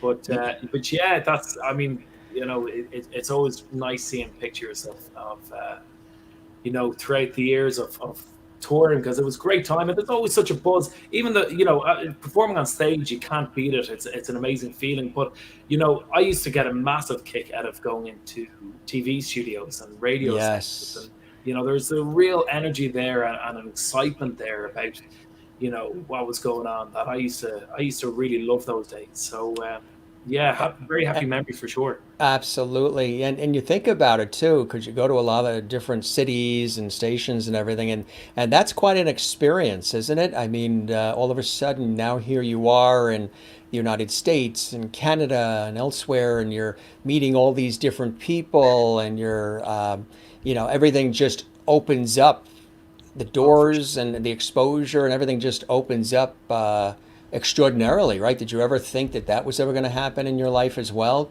Oh no, I never would have even, in my wildest dreams, have ever thought that that's where I would have ended up. Just because it's such an unusual position for anyone and to be in. It's just we like anyone who has been a singer in Celtic Thunder just really got the golden ticket. We really are. To join a show, as I've mentioned a few times now, and I really hope I don't sound like a broken record, that they are literally some of your closest friends, they are family. It's an amazing atmosphere to be a part of, and then topped off, in conjunction with that, we've got the most amazingly loyal fan base and support network that as I said, that we can throw out all of these crazy ideas of ours to put these online teaching or anything that's even slightly different to the norm out there, and we still get supported for doing it. So we are really, really, we are absolutely one of the lucky ones, and we don't take that for granted at all. Or I certainly don't. I know I speak on behalf of the others when I say that, but it's a really, really humbling experience being part of something where it's loved by so many people. And we get emails and letters all the time about how much some of the songs that we perform mean, and if people are writing to me, I hear about some of the solo numbers that I have being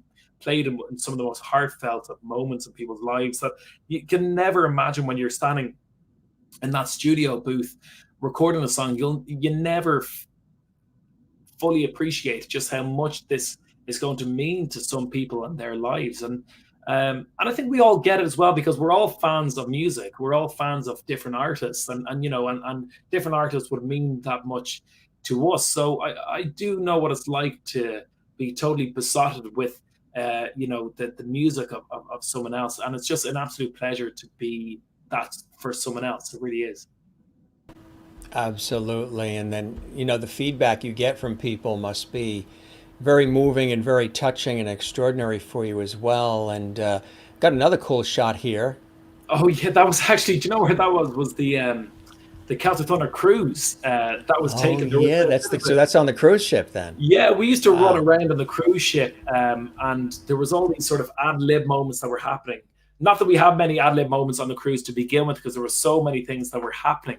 Um, our schedules were absolute jam packed from first thing in the morning to the end of the night in those days, and the cruise. But it was a brilliant few days on the seas, and that was a moment where Laura and I went into, I think there was a name for it, the Irish bar or the Irish pub, or there was something like that, and there was a keyboard there, and we were coming back from a show, and Laura had her cello. O'Malley's, Riley's, usually one of those, Yeah, right? something like exactly. Yeah, yeah. One of the usual names, But Laura had her cello, and we just ran over to. I ran over to the keyboard, and we just did a bit of an ad lib performance of some of the songs. And there was then loads of people all of a sudden came over and started taking out their cameras, and it was great. We had a bit of a jamming session, as they say.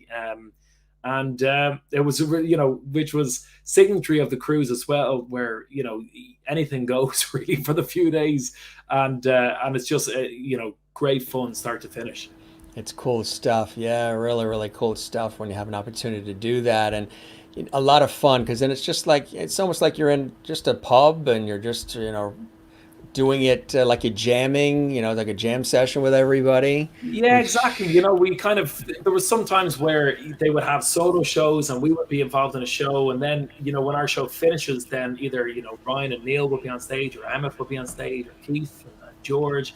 And so people would be seeing those shows. And then there was a lot of other people that were just sitting there having a drink, or, and then we would typically run over and start singing one or two songs ad lib to those who were sitting down, and, or something like that. And that was one of those moments. So it was yeah, really good fun. The cruises were the most surreal experience. I mean, talking about the whole Celtic Thunder experience, when you walk onto a cruise of 4,000 or 5,000 Celtic Thunder supporters, it is just an absolute surreal is the only word you can use to describe it, because normally when we're on tour, we've got a really loyal and dedicated fan base that would wait around the stage doors, and you get used to when you go outside the stage door that people will be there to sign programs and take pictures. But then when you get beyond that, you go back to being just an average bloke who's traveling around a city and going in getting coffees or dinner.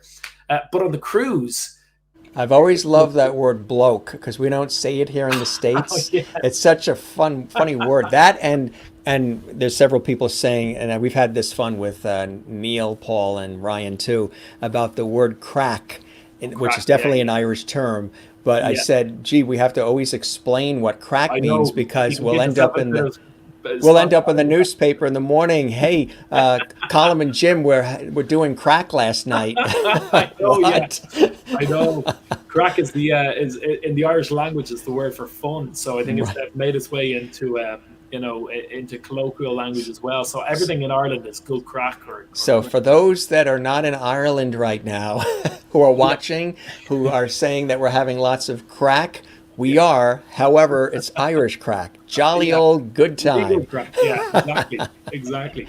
That's So fun. yeah, so I know there's you can get yourself in a spot of bother with that one, all right. With words, right? Exactly. And of course, it's spelled differently. Irish 43 said she loved the last cruise Oh and was yeah. on it. Now, had you ever been on cruises before? No, no. That was So I the mean, first time. I was new to the cruise experience anyway. So you're going in this massive, like, I mean, they've got everything on these cruises. And we've been obviously promoting it for months and doing interviews to talk about it. But we never, I certainly never really, even though we were talking about it and promoting it, I never really imagined what it was going to be like to be on it, and actually experience it. And we walked on the first day, and it was like walking, the only way I can describe it to people, it was like walking into a shopping mall that was equally as busy as a shopping mall, but everyone there was a follower and fan of Celtic Thunder. So, everyone knew who we were. And it was, we had the very start of the cruise was this, it was called the Sail Away Party. And they brought out all of the acts that were going to be performing over the following days out onto the deck where everyone was at that stage. So everyone who was on board was on the deck, and they brought out the performers, and we were doing these interviews. I didn't even know that we were going there, but it was 5 days of someone grabbing your shoulder and just bringing you around to these different rooms to meet people, and winners of some prize you didn't even know was being held, to a chance to have lunch with Celtic Thunder and all these different things you're doing. And then we got out to the deck where everyone was, and we were the last people to come out, and they introduced us one by one. And I think, deer in the headlights is probably the only description I can use to have, where I've never heard a sound or a noise like it. I've never heard 4,000 or 5,000 people screaming when you walk out. It was, the only glimpse that I think I've ever had of that sort of inverted commas fame that went along with it. So it was an amazing experience. Where Each did you cruise to? We were on the Caribbean, or the Caribbean, as I should say. So it was 5 days, sun, beaches, music. I mean, it was just everything you can ask for and more. So Yeah, it was brilliant. Absolutely had a great time. Emmett said, well, Emmett, I guess, must have shared, because Melody brought it up, a great Titanic moment. So I should explain that. Yeah, there was, in Mhm. case anyone thinks that we were drawing pictures of each other, which we weren't. We were asked to do a show together on the last Celtic Thunder cruise. We were paired together in the first cruise, and it was actually Angie who was on tour with us coined the phrase. It was during the years of the Brangelina, where and it became a bit of a craze where people would, stick their names together. And Angie looked at myself and Emmett, who were doing a show together, and put Colin and Emmett together and came up with Comet. And we were laughing about it one day on tour. And Celtic Comet, that's what they're talking about. lo and There's behold, about 50 yeah, posts where everybody keeps talking about Celtic Comet. Celtic Comet deck songs. honestly, Jim, it was just, Sharon Brown, the producer of Celtic Yeah. Thunder, you're afraid to joke about anything in front of her because she'll hear it and go, I love it. It's going to happen. And, she heard about this comet, and then Celtic Comet emerged. And before we even knew about it, Jim, we saw on the posters advertised for the cruise a show with Celtic Comet. And we didn't even know we were, first of all, doing a show, let alone Celtic Comet was a thing. So we decided to have a bit of fun on as the Celtic Comet duo. Emmett has his own solo show and has made an amazing career as a solo artist outside of Celtic Thunder and performing at Carnegie Hall and all of so it was my sort of pleasure to try and extract from him a totally different side to his performing on stage, and him likewise of me. There was one stage where anything went in these shows. There was one stage I turned around and he threw grapes at me, and I had to try and catch them in my mouth, which was a surreal moment. But on the last cruise, the third cruise, we were asked to do a show on the deck again.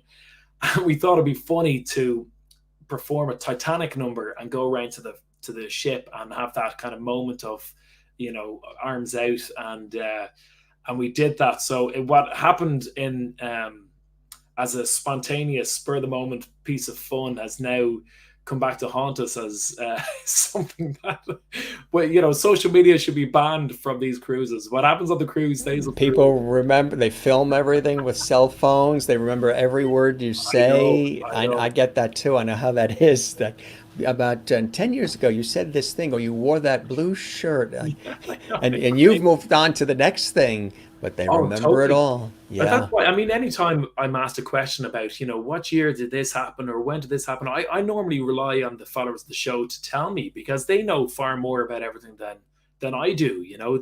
They're my phone a friend if I ever had one about Celtic Thunder. Their Celtic Thunder trivia is a lot better than mine. Uh, They probably knew you were getting married, and you guys were pregnant before even you did. Exactly, I know. Oh, there's times where, I mean, because again, Sharon will release some of the top secret stuff about what's happening next to the followers of the show before she'll even tell us about it. So I remember even on the first Celtic Thunder cruise, people coming up with leaflets to sign of the second Celtic Thunder cruise when I didn't even know there was going to be a second Celtic Thunder cruise. So they know a lot more about Celtic Thunder, than I do a lot of the time. Or they're first to find out. So they're my go-to if I have anything to ask. They're the go-to, absolutely. The faithful, you got it. Yeah, I think it's time to shower them with a little music too. sure. Yeah, Was there something, I know you wanted to perform, and we love that idea. The viewers love when the guests are able to perform, and we really appreciate you doing that, my friend. What do you want to perform? You got the guitar all set and tuned, and what is the treat yeah. for everybody? Well, this is one that I normally do on my solo numbers, and I thought I would do a bit of a light-hearted one. It's one of my favorite Celtic songs, and there's nothing nicer I find when you're a performer and you have an audience singing along with you. And it's a really nice moment, especially on a well-known chorus. And this is one that I always loved when Celtic Thunder followers and people who come to our show sing this one with us. So we'll Uh, pretend that everybody at home around the world is singing along with us, right? Everybody can join in virtually. Absolutely, yeah. It's you're talking about positive vibes and everything that goes along with it. Music absolutely does that. So it's a lovely thought to think of people around the world singing along with you. Exactly right. It's a beautiful thing.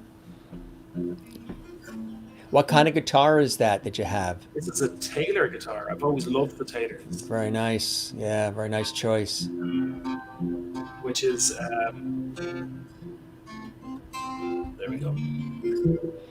All right, here's the one and only Colin Keegan, live and direct from his home in Scotland. Thank you very much, Jim. This is one of my favorite songs called "When You Go, Lassie Go." Hope you go. You got it.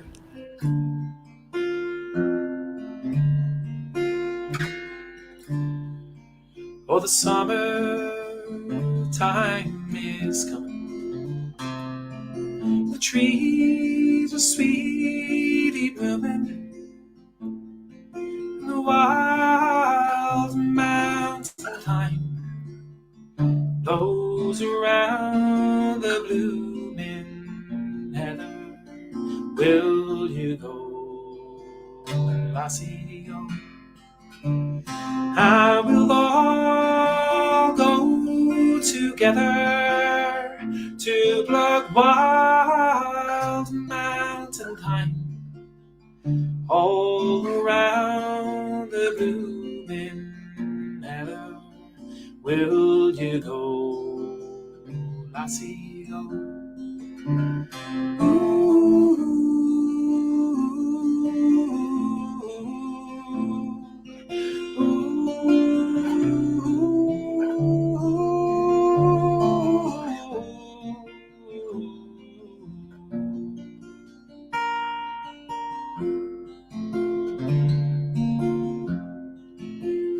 I will build my love a bower near yon pure crystal fountain, and on it I will build all the flowers of the mountain. Will you go, lassie, go? I will all go together to pluck wild mountain thyme all around the blooming heather. Will you go, lassie, go? I will all go together to pluck wild mountain thyme all around the blooming heather. Will you go, lassie, go?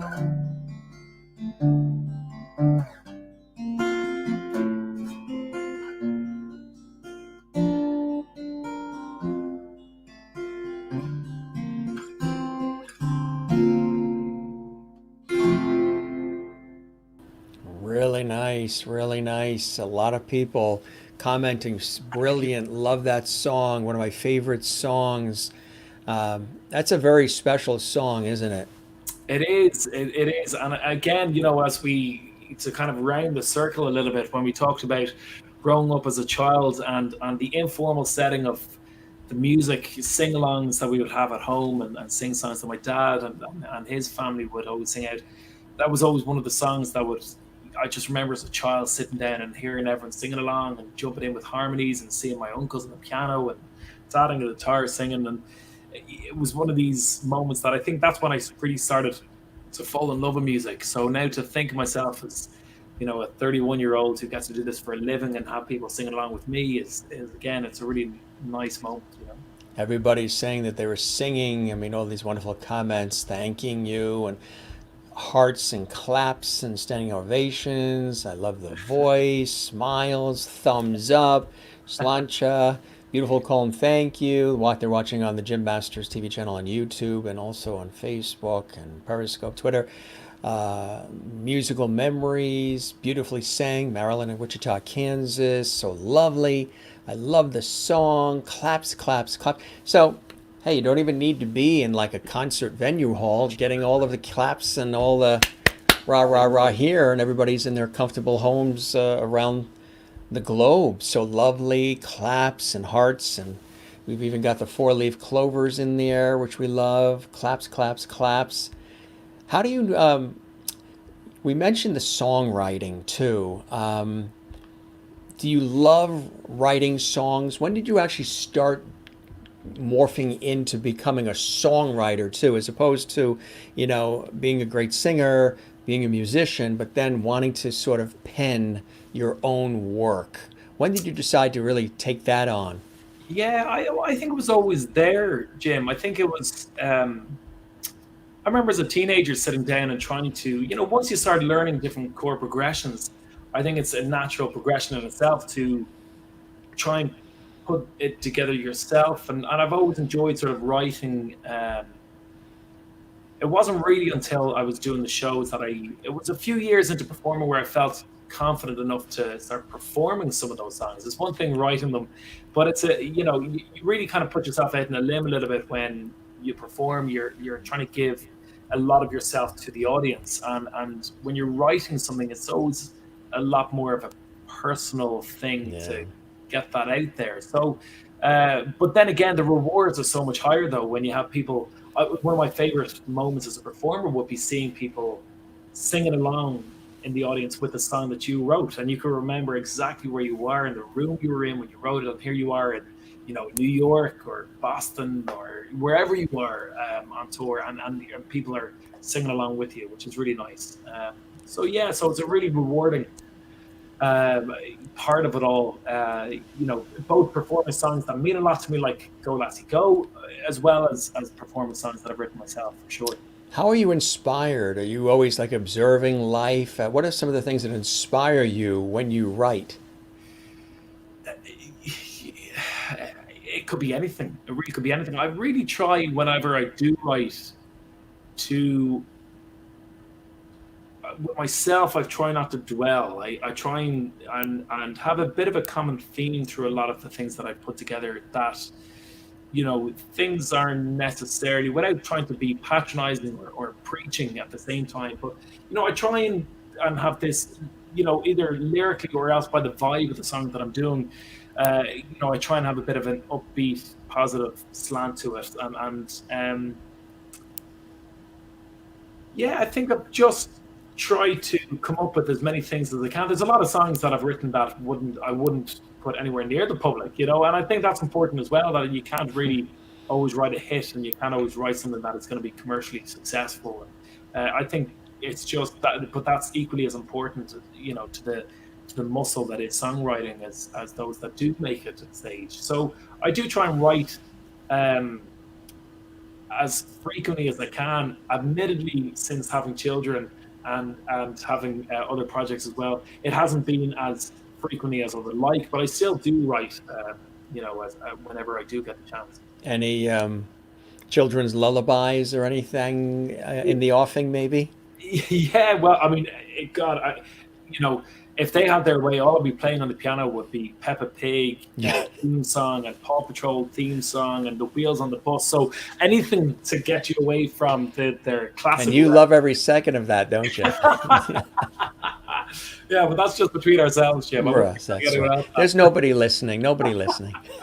So yeah, so there's a few things that I've written that that I Yeah. and they're obviously the most. Whenever you do try and sit down, I try to move away from the sort of the cheesy, because the first things that I would think of that when you start writing would be the easy things to talk about would be marriage or children, and although they're extremely important, I don't want that to be the focus. The focus of of my it. life either. So when I'm writing, so I do try and think of things a little bit more outside the box. A couple of people asked also about a Christmas CD. Have you thought of doing that? I would love to. I absolutely will at some stage, for sure. There's no question that I will, because I think Christmas CDs would probably be, for me, I think one of the most appropriate things I could do, because my background as a performer before the commercial side of things was in a cathedral setting, Right. And that's, I think, the time of year where you can actually perform these sort of haunting Very deep and moving and yeah, spiritual, and exactly. Yeah, yeah. it's kind of it's appropriate to that topic. So I think one thing I would love to do over the coming years will be to go back into a church with the microphones and a production team and actually perform some of what I would feel to be another side, but almost possibly a more appropriate side of my musical journey to date.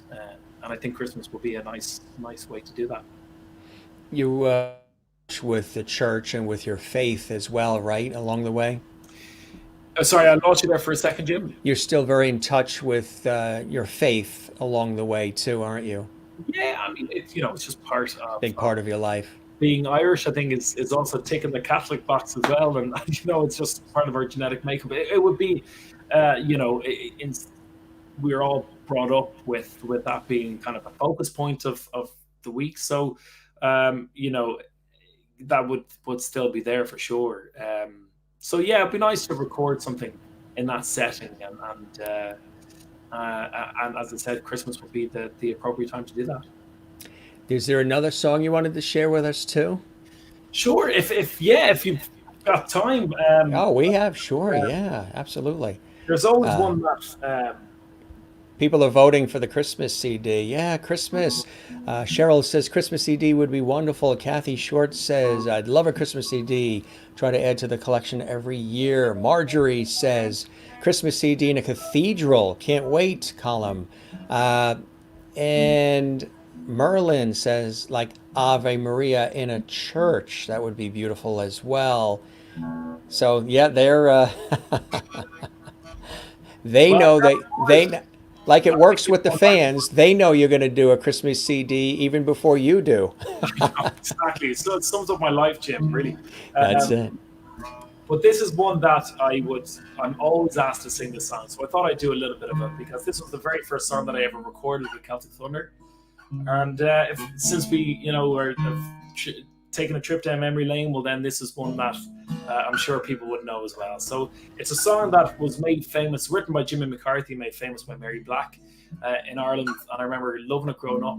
And to get to perform it now is a real pleasure. So this is a song about a girl, and the girl's name is Katie. So I hope you all enjoy it.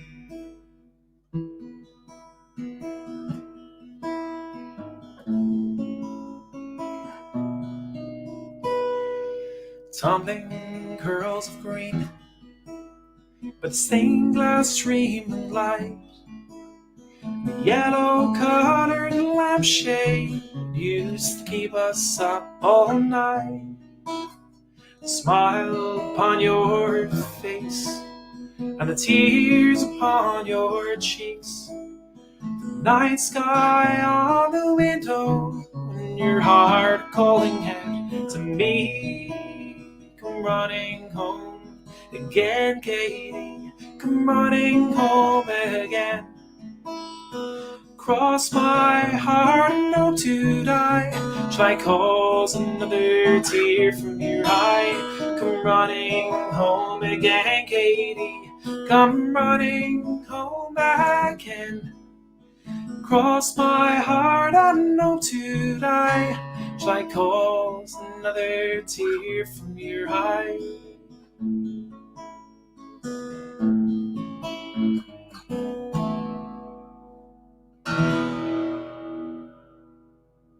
Very nice, very nice. From an old Celtic Thunder number, so hope people enjoy that. Very, very nice. Yeah, a lot of comments coming in here. Lots of comments coming in. People have been asking also about Laura's CD. Is Laura's Yeah, CD available for Christmas as well? They know that all about that too. they certainly do. They don't miss a trick for sure. Laura announced recently that she wanted to do a CD or an album for she's wanted to do it for years, and I think she was very close to doing it a few years ago. And then we found out we were expecting our second child, so again that turned or that was shelved for a little bit. But she's come around to the idea now, and she's been working hard at it the last few months. And she's got the dates in studio booked in October. And it's always an impossible thing to know how long these things are going to be taking. It could be ready in time by Christmas, it could be ready in time for March, St. Patrick's Day, or even by summer. But yeah, in the next few months. Laura will have her debut cello album out. So I think she's really looking forward to that, as am I. And you guys love performing together too. Of course, you've done it through, you know, the Celtic groups, but specifically even the two of you, right? As like a Yeah, duo. yeah, we all sort of had our side projects from touring with Celtic Thunder, and Laura and I teamed up a few years ago. And as I said earlier, when we were talking about George, that when Laura and I recorded a version of the Garth Brooks song "The Dance," and it was just a song that we loved. We went into the studio again with Seamus Brett, the assistant musical director of the show, um, and we recorded and released that, and that went to number one on both world iTunes and Billboard as well. And we couldn't believe the success it had as a separate entity away from Celtic Thunder. So on the back of that, we planned a solo tour that summer, and the rest, as they say, is history. So had it not been for that one single, we probably wouldn't have planned a tour in the back of it, and we've been performing together ever since. So yeah, as nice as it is to be on tour with Celtic Thunder, and it's a really special feeling there, it's also an equally as really special moment being on stage with your wife and being able to perform to people showing up there. So yeah, so it's been great. It's amazing. It really, really is amazing. A couple of people asked, "Are you a good dancer?" You've No, danced on stage through Celtic Thunder. You guys have had to do your routines, right? we've I mean, dancing is A whole other. yeah, exactly. I mean, our moves on stage would be you're here for this verse, get here by this chorus, and go back to here for that verse. So, I think there was the song "All God's Creatures" was probably the one that had the most amount of moving around on stage, and that normally got a bit of a kick from the audience. I would like to think I'm not the worst dancer in the show, but I mean that bar is way lower than the average bar should be. So Yeah. I don't know if I was the best dancer, but I don't think I was the worst. And I've got a fair idea who would probably be in contention for that category, but I'll keep that to myself for now. When you look at everything, your body of work and all that you've done and continue to do, my friend, what are some of the things that, and I love to ask this question of my guests, that bring you such great blessing and joy that inspire you going forward? And are there other things that you still, have on that bucket list? I mean, you've done a lot since the age of 4. So, and you've accomplished a lot of things, bing, bang, boom, and you've got your hands in a lot of different projects, and it's all brilliant. I mean, it's all really cool stuff. But do you have sort of like this on your list, things that you really know you want to do, either personally or professionally, maybe a duet with somebody, or travel here, or whatever it may be, perform in a particular venue maybe that you've never performed, have a TV show, anything that you have in your mind that you would still love to pursue doing and mastering? It's a really good question, Jim. And I would love to say there was something that I was working towards, or had this unbelievable aspiration to achieve. But I think instead of having a goal that I'm aiming towards, or would love to aim towards, I think I just try my best to work hard at what I am doing, and see where that leads me. I've always had this sort of mantra that if you put in the hours work, well, then the rest will sort of hopefully look after itself. And I've been really blessed to date that has been the case. So even the second the lockdown happened, for example, that I shifted my attention towards other things that I could do, of virtual performances or online teaching. There's a singing teacher that I've always wanted to go to, who's based in New York, and he was available for online tuition a few months ago, and I think it's really important to still develop in that as well. So I've been trying to have as many of those lessons as I can over the last few months. So again, everything I'm doing is trying to just take what I have and just keep bettering it, and then hopefully, the small differences that are happening will be major differences in 5-6 years. And another thing that I did, when the lockdown happened, I signed up to a radio presenting workshop because I just thought it's something that I've always loved doing. And that was something that, again, I wouldn't have had the time to do otherwise, because I'm normally on tour, or I'm involved in so many other projects. So this So has been you got actually, dreams of being on the RTE. yeah, I mean, God, if you could, that'd be amazing. But it's seeing good, terrific presenters like yourself, and doing the virtual and the tours with Cats of Thunder, where you'd be doing the promotional tours, where there wouldn't be the same sort of level of performing on stage, but, bringing the new DVDs and CDs across PBS centers and stations and radio centers and stations.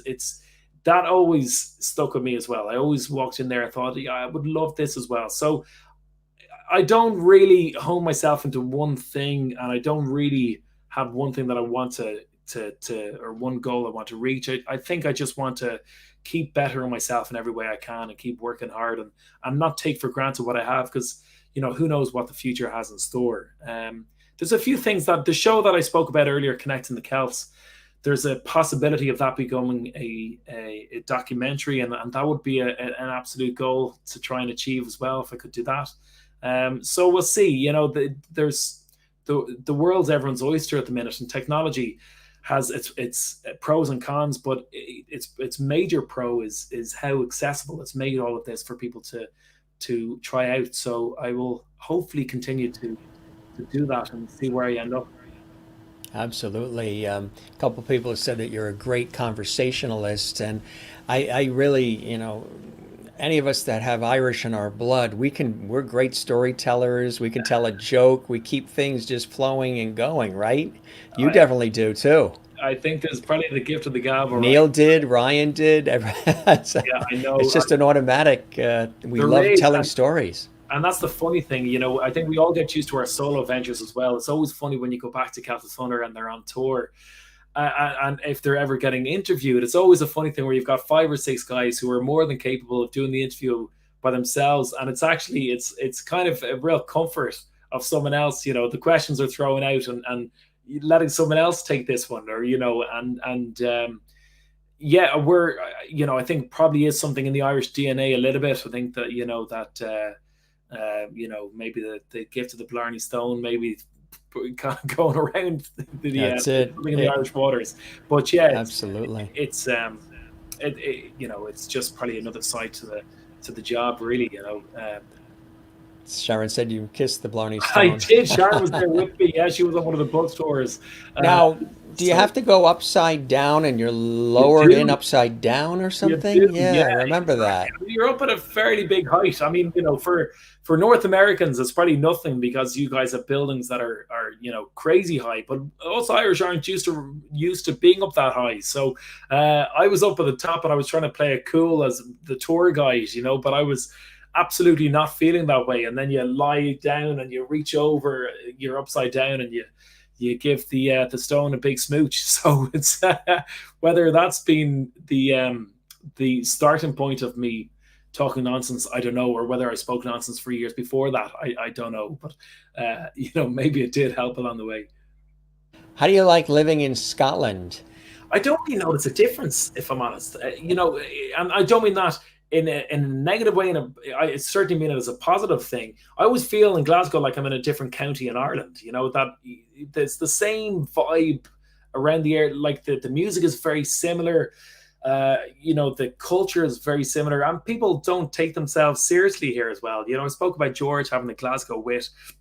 Excuse me, and that is something that is synonymous with being Scottish. That they can find the funny side of themselves as well, and no one really takes themselves overly seriously, obviously, as a major generalization, but it is something about finding the funny part of yourself as well. And I think that's something that the Irish and the Scots have in common. I think it's we have a very similar sense of humor, very similar culture.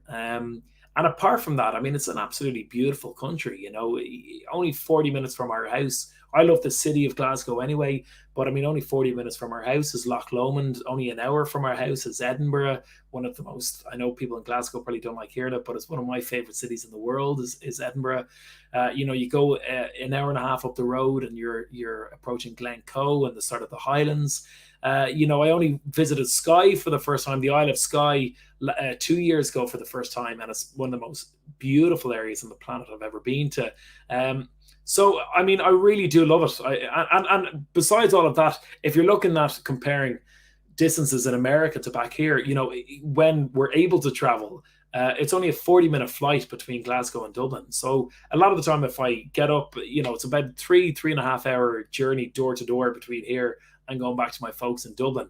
So, it's a stone's throw away from home. So, yeah, I really love it. I really do. What was it like the very first time you were performing either with Celtic Woman, but most notably, visibly with Celtic Thunder?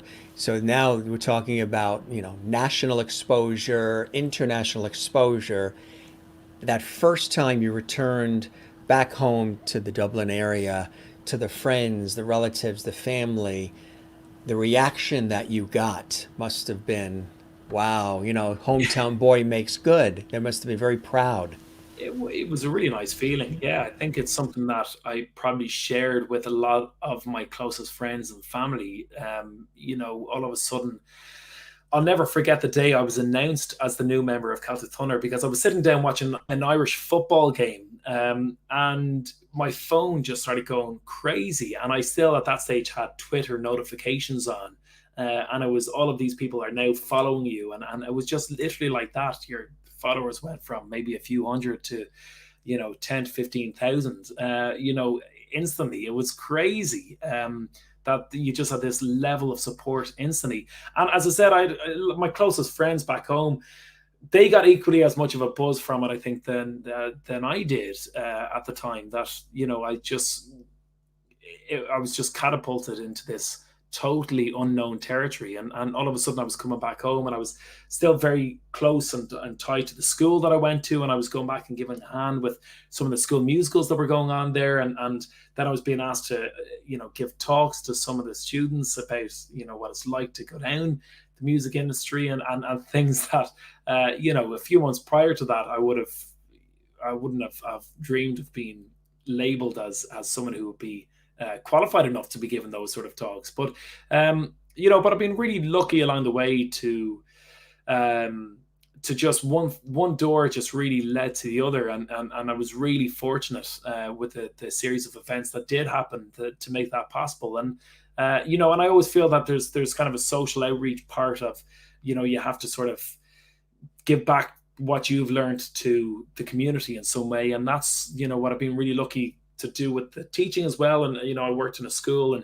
in Clydebank here in Glasgow for a year. Absolutely loved it. Loved the students that were there. Loved the area. Was very similar to being back home in Ireland. And and I spoke about that Glasgow humor that was there in abundance in the classroom, and I absolutely loved it. And I loved being able to talk about the stories of performing and on Broadway in New York, and the fabulous Fox theaters, and some of the the Pentagon, as you mentioned earlier, some of these amazing moments that I've been incredibly lucky to have, and being able to share that with other people. And I think one thing that I notice about Irish and Scottish people is, as much as we tend to put ourselves down in a joking way, we also do it a little bit too much in a serious way, where a lot of young people who have immense talent in front of you don't believe that they are that talented. And it's an amazing feeling then to come back and being able to work with young performers who don't know how good they are, and trying to bring that out in them as well. So I've been really lucky. And actually, one of the side projects that I set up then when I came back was an educational company called Broad Talent, with two friends of mine and two qualified teachers, which promotes creative workshops in schools as well. So that's another kind of thing that I do throughout the year, to hone in on that. So yeah, I've been really, really lucky, Jim. I'm the luckiest guy on the planet, and what the future holds, I really don't know, but I certainly don't take any second of it for granted.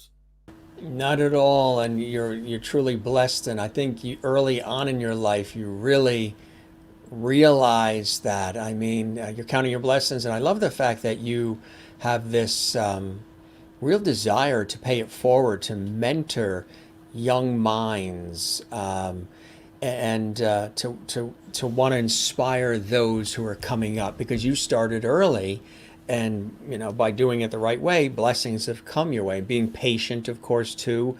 Maybe at times when we're younger, we're kids, we want everything now, but you paced it beautifully, and I think it's a fantastic thing. Marcia Lyon, you've met her multiple times. She's one of the folks actually who has answered phones for public television. Oh, of course. She did it in Connecticut. She lives in Massachusetts now as well, so she's excited to be here, and she's thanking you as well.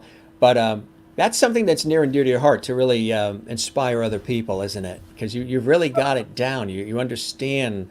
That's a real understanding of the human condition and what it's all about. I think, I hope I'm not painting myself as a saint or a martyr either, but I think we're all on the same journey together, and just some people are at different stages of that. I would never, when I do work with young people, I would never approach a session with them in a way that I have all the answers, or anything of that nature. I certainly don't. But anything that I've learned, I would more than happily try and pass on. But I think the one thing that I do look back in my life and see what happened was that I jumped at everything I could. And I still continue to do so. But I even in college, when I was singing in 3 different choirs, I was still doing gigs outside of that. Most of those gigs were for free. I would have been broke like anyone else in college, but I was jumping at everything. And a lot of the doors that did open, when I look back in hindsight at all the chronological things and events that happened, a lot of the doors opened as a result of a free gig that I did, which made me meet this person who then asked me to do this show. And that's how even I joined Celtic Woman. Was I was singing at a wedding. There was 4 per part: a soprano, alto, tenor, and bass. I didn't know at the time that the soprano was involved with and deciding who was joining the choir on tour with Celtic Woman. And that's one of the ways that I was approached to join the choir there. So one thing that I always tell people to do is never sit at home and twiddle your thumbs when you can be out there doing it. And I think that's the biggest form of promoting yourself, is just by doing it, and by jumping out and taking that leap of faith, jumping in the deep end and seeing if you're able to cope with it, because you learn so much along the way. I look at my early performances in Celtic Thunder and I'm almost embarrassed by them, if I'm totally honest, because I'm so new to the performing on that level and that scale of a stage as well. Well, now I thrive in that sort of environment as well. So, it's something that I would continue to learn, and I would look up to people, who have been in the show Celtic Woman and Celtic Thunder from the get-go. I'm constantly looking at my friends and colleagues as also role models for myself, and how I can better myself as a performer and on and off the stage. So I think we're all on this bit of a journey together. We really are, and this year certainly gave us pause to remember that, right? Everything that we've been going through collectively, here in the United States and there in Scotland, and of course in Ireland and all around the world. It's a real reset. It's a really unprecedented year that we've dealt with. There's been so much going on, the economic, the pandemic, the here in the United States and around the world, the societal unrest, just a lot of different things. And this is where we need to come together and not be divisive. We need to pull together and love one another and lift one another up. And you can do that beautifully through music, of course, which is really healing. But it has been a time to really pause and reflect for us, for our families, our friends, for everybody collectively, right? I couldn't agree more. I really couldn't. I think it's been a really difficult time in a lot of ways, and I can't imagine. I mean, touch wood, we there's a pandemic going on, and health and everything over here has been, in our family, has been great. So, I can't imagine what some families must have been going through. But in terms of work, it's been a really challenging time, trying to balance full time self employment as well as full time parenting. And as I said earlier, having your whole schedule kind of you pulled from your feet. But I think it has given a lot of time for reflection and a chance to try out these new things that I've never done before. I never would have had the opportunity to do otherwise any other year, and just give it a go and see what happens. It's made me fully appreciate how much I can't wait to get back to perform and to it's been brilliant to perform online, but it's and one thing that I feel as a musician, both on and off the stage, as a fan of music, I think we'll never take live music again for granted. I think the moment we get back into that theater, whether it's me on stage or whether I'm in the audience as a follower of whoever's on stage, and that moment when the first note and the first chord is struck, that just we're here, we're now, we're live, we're sharing this together, all of us in this theater, and this event and experience happening in front of our eyes is never going to happen again. They might repeat the set in another gig, but this exact experience will never happen again. And I think we won't ever take that for granted again when we can go back to doing that. And that will hopefully again be another positive to come from it. I agree 100%. Beautifully said, and we're all in it together. And speaking of that, wonderful comments coming in here. Lots and lots of great comments. Freddie says, thank you, Jim and Colin. This was amazing. Enjoyed the Irish crack and the tunes, sang along. What a great evening. A lot of them have already said you're definitely now a Lovety. You're one of the Loveties on the Jim Masters show. That's what happens, I tell you. So that's cool. Thank you, Freddie. We appreciate that. Merlin, who's in Canada, and she had asked if you've been to Canada. Have you performed like in the Ontario area? Oh, yeah. We've been east to west coast Canada. Yeah. Oh yeah, so Canada's, America, Canada, and Australia have been the big thunder. Yeah. She says, love this show tonight. It was great getting to know you, Colin. Thank you, Jim. It is our pleasure. Judith says, we are connected, unique, and also one. That is very, very true, Judith. We appreciate that. Margaret says, thank you, Jim, for providing this in-depth interview today. Colin is a great storyteller. I learned much more about you during this interview. Thanks to both of you. My pleasure as well. Marjorie, watching on YouTube on Jim Masters TV, says, I'm guessing that you have great, caring, compassionate parents, Colin. Yeah, I do. Yeah, I can't argue with that. Yeah, they're amazing. So I'm really lucky. Talking with you is feeling like we've known you forever. Such comfortable to be around. Thank you for that. And that's the kind of atmosphere we like to, I've always liked to do in my professional work on television and radio all these years. But even with this show we launched 19 weeks ago, same thing. I love this interview. I know you'll be up early tomorrow with your wee ones. Yes, from Barbara. And you really enjoyed this chat. Having met Colin, I know how giving he is of his time. He and Laura are wonderful and great, everyone. They meet as a friend. It's very nice. You are 100% correct. This is from Jeannie. Jean, actually, yeah, she's. I've met her. I met her, I think, when Emmett Cahill was performing. Yes, street team. Yeah. I think she's on his street team. That's right. She is. Yeah, Perfect. it's good to see you, Jean. You have a very good grasp of what it takes to be successful. Brilliant. I always like the viewers, to be acknowledged as well, and guests. Some of the viewer comments. Tammy, wonderful interview, Jim and Colin. Thank you. Our pleasure. Tammy, yeah. You have a natural stage presence. That's from Sharon. Great advice, Colin. Young people starting out would do well to follow it. Absolutely. That's very important. Terrific interview from Bernadette and beautiful songs. Thanks, Colin and Jim. Jim, can you ask Colin she's Gen Zen. She's always Zen. She's probably going to ask you, do you prefer the mountain? She asks all the guests this. Do you prefer the mountains or the ocean? I live along the coast, so the ocean is just 7 blocks away, and I grew up originally in New York on Long Island, so we're surrounded by the ocean. So for me, it's the ocean, though I love the mountains. But inquiring, right, Jen won't be able to go to bed. She won't be zen Yeah, unless yeah. she knows the answer for you, mountains or ocean. And you're growing up in Ireland, you're surrounded by the ocean We too. are surrounded by water, all right. Yeah, I love the mountains. I really do. I love hiking, but I am a total water buff. I love swimming. I really think it's if you grew up near it. Like for me, Yeah, you have to drag me out of it. I'm always boogie boarding, surfing it, kiteboarding it, swimming it. I'm just really drawn to the ocean. It's like my go-to place and yeah. always in it.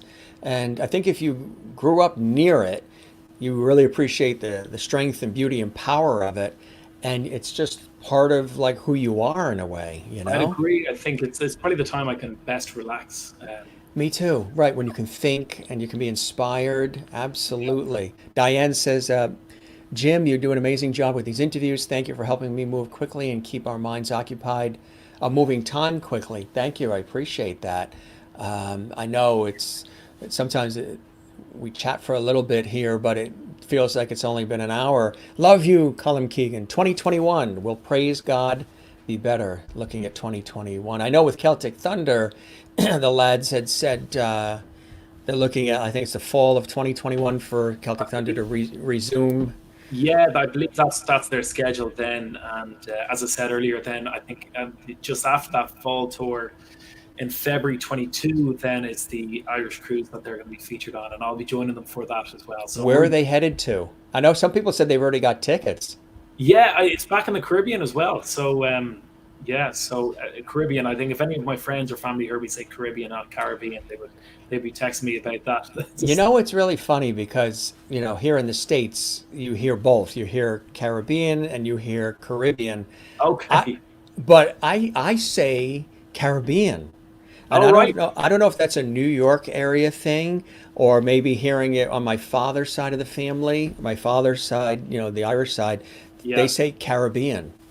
I know. Well, it's funny. We would always say Caribbean back home, but I mean, you know, I always thought that the Americans would say Caribbean, which is why would have said it that way over here. But um, either works for me. Really, I just say whatever people want to hear. Always accommodating. Um, Melody says online shows have been terrific. We do miss you in person. Looking forward. Cheryl says looking forward to seeing you live again. Completely agree. Donna says great interview tonight. Thank you, Jim and Colin. Loved Colin's storytelling. Marjorie, thank you for an amazing night of entertaining. Crack, Colin and Jim. Absolutely. That's true. I never imagined all the live entertainment that has been canceled or postponed this year. Yes, absolutely. Canada, yep, they want you to come to Prince Edward Island, please, from Yeah, Marjorie on YouTube. we will go And anywhere, Jim. absolutely. And Sharon just discovered Celtic Thunder in January. Got to know everyone through lockdown. Can't wait to see you guys live. To see you live. Um, Colm, could you ever do an Ever Ready battery commercial? How do you keep going? Right, exactly. Yeah. Or the Energizer Bunny. That's what I always hear with me. They're like the Energizer Bunny. Really Yeah. enjoyed it. Thank you, Colin and Jim. Colin, can we do a cheers sláinte with you, Jim, and everyone? Okay, we usually do this in the beginning of the show when I greet all the viewers, but we can definitely do our toast. We always do a toast with the guests and the viewers. And you've got the Starbucks mug. I do. That was actually a gift I was given from Sláinte. Joe, so I thought it would be appropriate. Mm. Um, it's empty now, but I'll still cheers you. You did the coffee, right? The cup of tea, yeah, The yeah, tea, that's right. You're so talented. Thanks for sharing with us. Love the show. So much fun. I love Ireland and Scotland. Edinburgh is beautiful. A couple more here from the gracious folks who are still watching around the world. Verna, thank you, Jim. Great show with Colin. Thank you both. It is our pleasure. Marcia says, do your parents both have those blue eyes that you have? Oh my God! Don't be asking me what color eyes they have. Yes, I'll say yes. We'll say yes, right? Isn't that funny? So, so you can partially sleep. You got your half answer. There you go. Yes. Carol, Carol says, awesome show. Thank you. Colin really is a great guy. He really is. Yes, we definitely agree with that. And you met me at Emmett's show, and Oh yes, that's right. That's right. That's where I met Gene. Uh, we are one big family. We support the guys in all their efforts. Sue, such a great show. Thank you both. It is our pleasure. Absolutely. And Mary, awesome interview. Thanks, Colin and Jim. Margaret, thanks, Colin, for staying up so late for this chat with Jim. We thank him as well. Ocean is therapeutic. Yes, it is, Marjorie. Let's see, all kinds of stuff here. Thank you for this amazing interview, Jim. Colin, you're an incredible storyteller as well as musician. Looking forward to the time I can see you perform in person once again. Absolutely.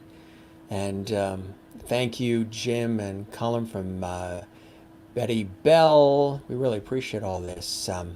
Jim, your show with Colin is more like two friends chatting rather than an interview. Thanks to both of you. Thank you. I appreciate that. That's always what we aim for. Is more. I don't see these as interviews. Interviews are question answer, done. Much more of a conversation, sharing stories and experiences. Thanks for the laughs. I'm at work. Shh, don't tell anyone. Connie, we won't tell anybody that you're at work right now. Bernadette, you met me several years ago. It was nice to see you as well. I had a blast listening while working. Wonderful evening. Colin and Laura are the best. Thanks, gentlemen. Are your wife and kids sleeping? Are they must be sound asleep, right? They are, yeah. It's what is it? Almost 3 a.m. here, so yeah, They're sound asleep. They're sound asleep. Time to go to bed. Time to go to bed. Well, Colin, we're going to let you go. And this was really, thank you, Barbara. Appreciate that terrific interview. You were the best, and again, we salute you. And it's really cool catching up with you since the last time we chatted, on television. And I wish you nothing but continued success, my friend. All the very best, continued blessings through this crazy year. But going forward, I'm sure we'll be seeing you again. I hope we can break bread and pour some wine at one of these events, hopefully soon. And keep me abreast of what's going on with your career, not only just with Celtic Thunder, but some of the solo stuff. And I'll be happy to share and spread the word here on the show with everybody that follows along great. Too. Yeah, that'd be super, Jim. Yeah, I'd appreciate that. Thank you very much. And I really loved having you on the show. I'm so happy you were able to share this night with us in this amount of time. We really, really do appreciate it. It was really fantastic. Lots of crack. And I hope you enjoyed the time with me as much as I certainly have with you, my friend. Absolutely. It's a great, as I said during the interview, Jim, it's always great to have a chat with a presenter who makes the host feel very at ease. It absolutely, the lady who said it's more like a conversation feels that way as well for the interviewer. So thank you very much. You're great at what you do, and it's a pleasure to be involved in it. My pleasure, and I appreciate the fact that you jumped on right away too when we had said, hey, would you like to hop on as a guest? You're like, you just tell me when and where, Jim, and I will be there. And that was really gracious of you, my friend. So really cool. And you're welcome back anytime. And we don't have to talk this long next time. But this was awesome. This was really awesome, and we really appreciate it. And you're a trooper. You're a real trooper. You stay well. Keep me posted. Let's stay connected on all that's going on, and we'll share that with everybody. And again, really cool having you with us, my friend. Perfect. Thanks, Jim. Take care and enjoy the rest of the series. Best of luck with it. Thanks for having me on board. Thank you. I appreciate that. And you get some sleep, well-earned sleep. Busy weekend for you, huh? It is a really busy weekend, and I think I'm up for work in about 4 hours. So yeah, I'll sleep next week. It's fine. And if Colin doesn't talk tomorrow, folks, you'll know why. He did all the talking this weekend. He said everything he could possibly say. It was a busy weekend, and actually it's continuing into the week. It's just one of those weeks where I've got non-stop work now until tomorrow too, or Monday as well. Yeah. So Thursday is a day where I don't have too much on, so that's where I'm aiming towards, But yeah, so no, it's busy, but it's, as I said, it's great. I like being busy. So. That's it. Lots of love still coming our way. Thank you, Colin and Jim. We appreciate it. Hugs from Marcia. Good stuff. I'm new to this show. Looking forward to many more. Welcome. We're here every night, 7 p.m. Eastern, 4 p.m. Pacific. All right, my friend. Bedtime. Take care, Jim. Yeah, thanks. You take care. I know Okay. this was really cool. It was really great to have it up because when we're in the studio, we're sort of rushed. We have to do things Yeah, we have to do and say, and then get back to the show and everything. Here yeah, we got a chance to really break bread and converse, and people learned more about you, and we connected even more deeply, which I think is yeah, awesome. absolutely. So It's been great. Yeah, I've really enjoyed it. So thanks very much. you take care. You have a good night. We'll see you again. All Yeah, right.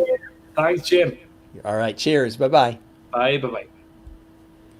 Fantastic. We really appreciate him and all of his fantastic time. And Colin likes Merlot. That's it. Oh, you're saying white wine for Colin. Um, that was nice. My pleasure. We appreciate all the time he gave us.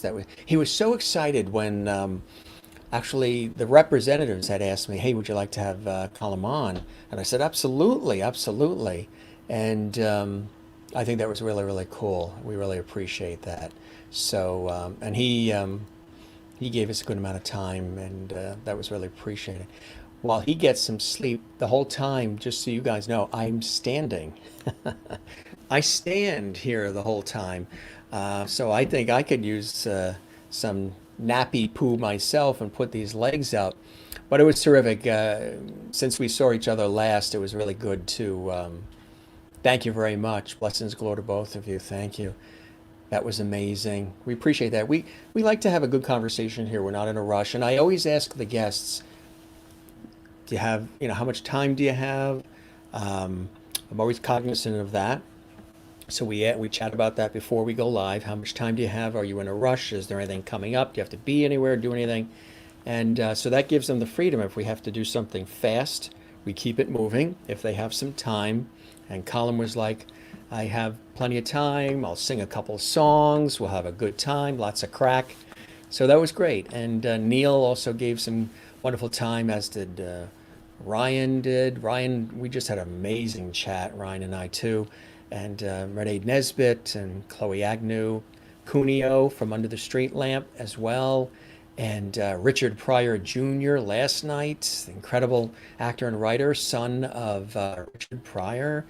His sister Rain Pryor was on the show as well. We've had so many amazing people, and we've got amazing guests coming up every night throughout the week and continually every single night. People say to me too, you do this show every night? Are you sure you want to do a show that's so involved and so much work every single night, considering you do this work professionally? And for now, yeah, for now we're doing it every single night. It's a blessing. I love it. I'm glad you love it too, Sharon. Thank you very much. And Diane, thank you, Marjorie. Absolutely fantastic interview. Thank you to you both. Thank you very much. Thank you. We appreciate that. Let's see a couple more comments in here. Thank you, Colin and Jim, for a great evening. Take care. Stay safe. Love to Laura and the kids. Absolutely. We appreciate this. And Marcia, thank you for the hugs too, Marcia Lyon. I see that one. Try to scroll through here so we don't miss. If we missed anybody, hopefully not. Hugs to you, Marcia, in Massachusetts, USA.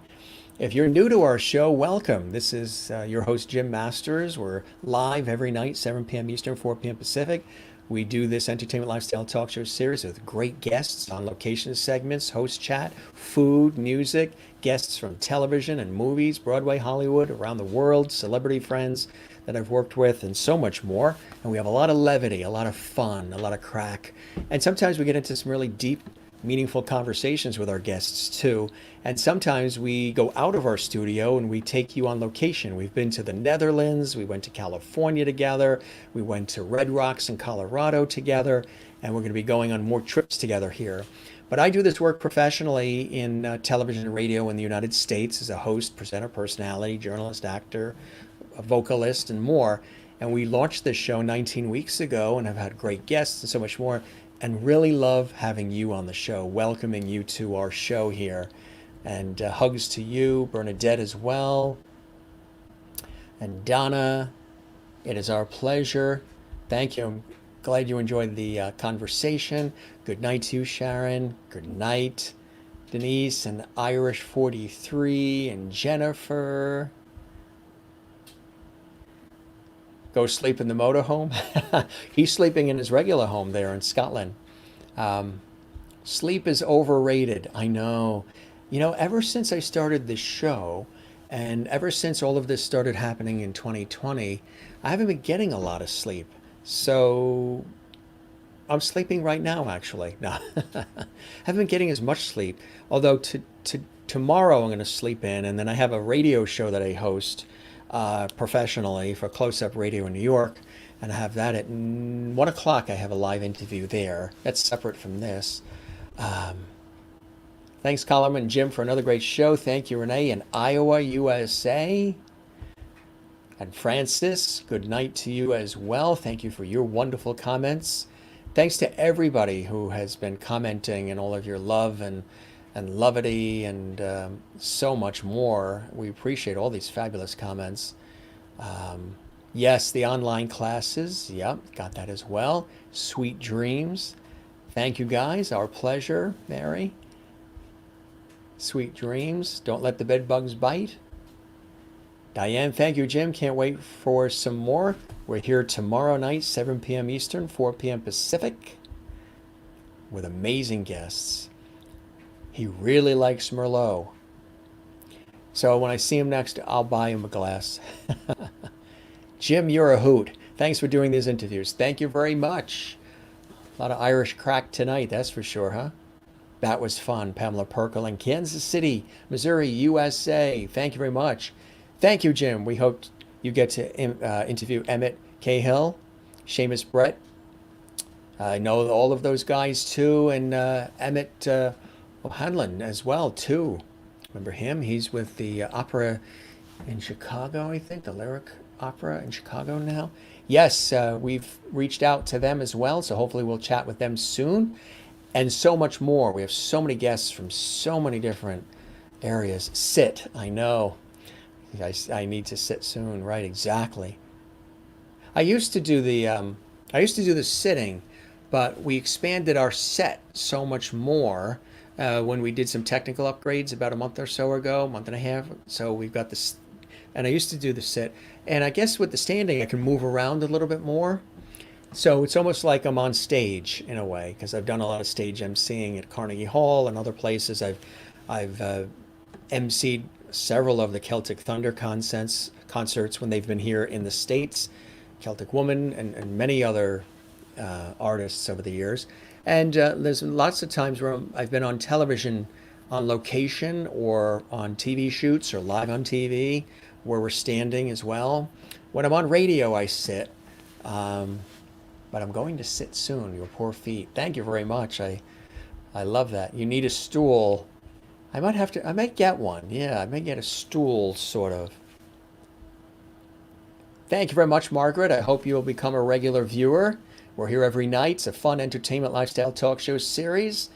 A lot of fun. We spend some time. We don't rush it, you know. For as long as I'm here doing it, as long as the guests want to be here, and even nights we don't have guests, which is rare. We have amazing host chats, and we do all kinds of things, and we show you our characters, Gilligan from Gilligan's Island, and so much more. Thank you very much. I appreciate that, Bernadette. Mike, thank you very much. Watching on Jim Masters TV at YouTube, and hope you guys, if you're on YouTube, you can subscribe to the channel. Sometimes we do some surprise pop-up shows too on location, or it's host chat and a lot of cool things. So if you're on YouTube, click that subscribe. We would love that as we build that channel. And also there's a notification bell there too. You can click on the notification bell so that way there you don't miss any of the content.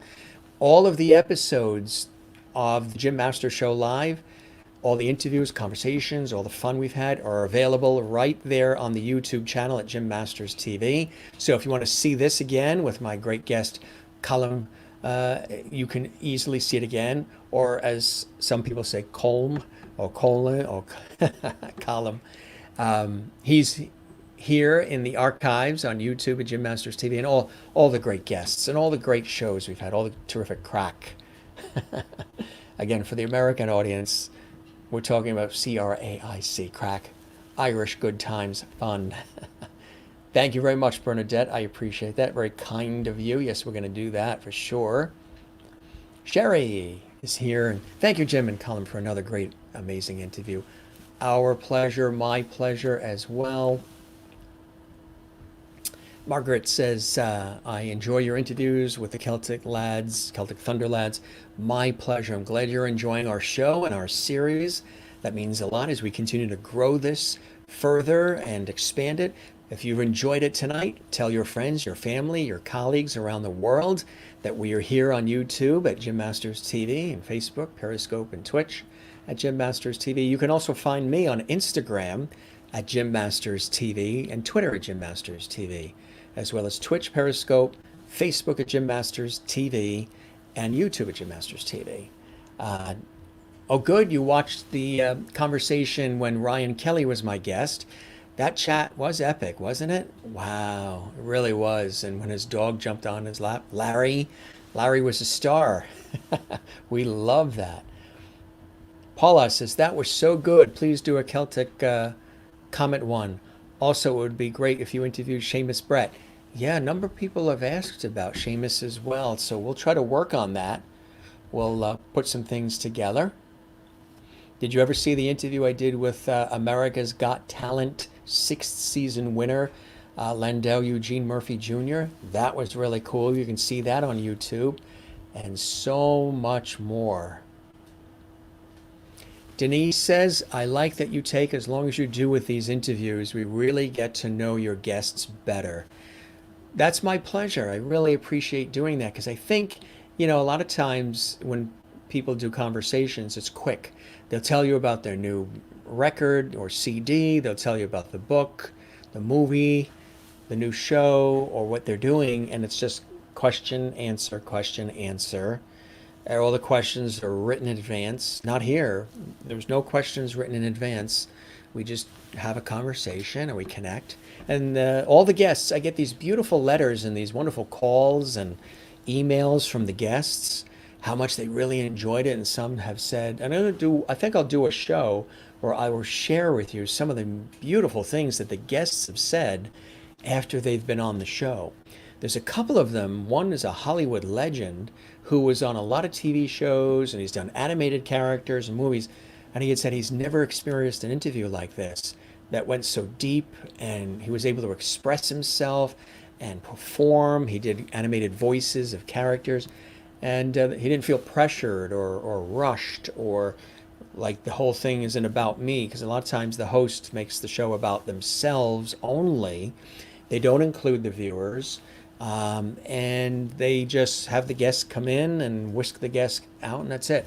I like to really bring us all in together. I think we're all a big community. Me, you guys, the viewers, as well as our guests. And again, if we don't have a guest, then we do amazing host chats. There was a time I popped on a Saturday, I think it was. We were going to do a quick host chat. I only gave people like 10 minutes notice, popped on.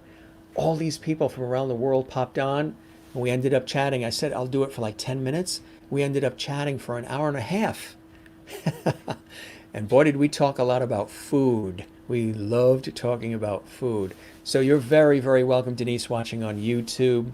Jean, it's so great to see you. Yes, I remember we had such a great conversation and good food, lots of crack at Emmett's terrific concert.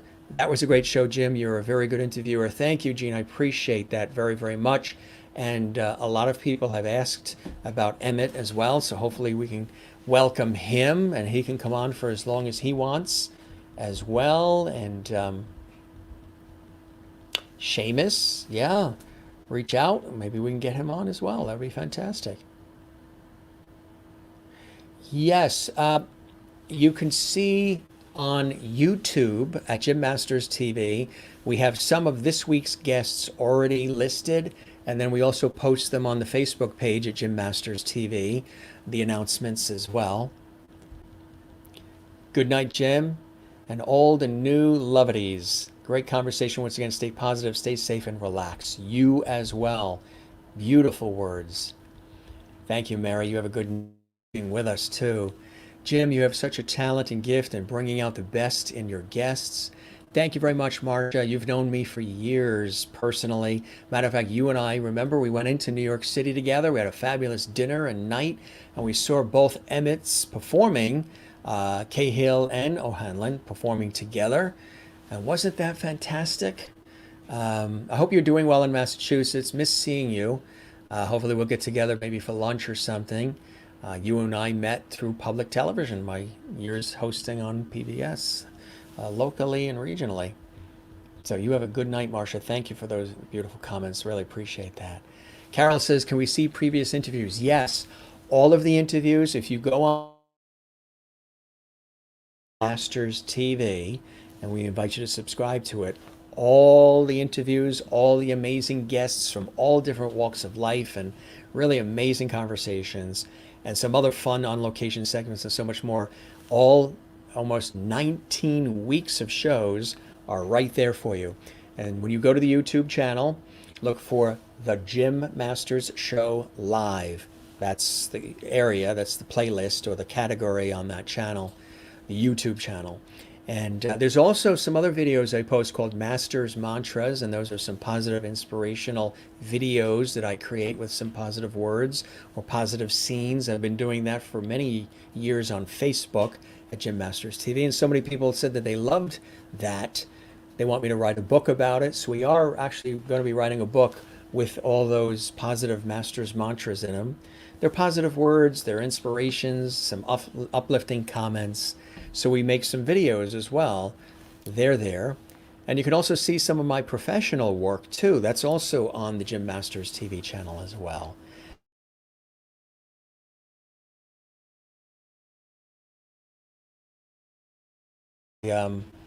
Kathleen in New York, I know it's been a little bit of a rough weekend for you. So hopefully we send you lots of love, Kathleen, as well. Thank you very much. Another great show, Jim. Thanks for making me smile. Um, well, Kathleen, I hope I see you. Kathleen is a beautiful person, and she lost her mother recently, her beautiful, beautiful mother. And her mother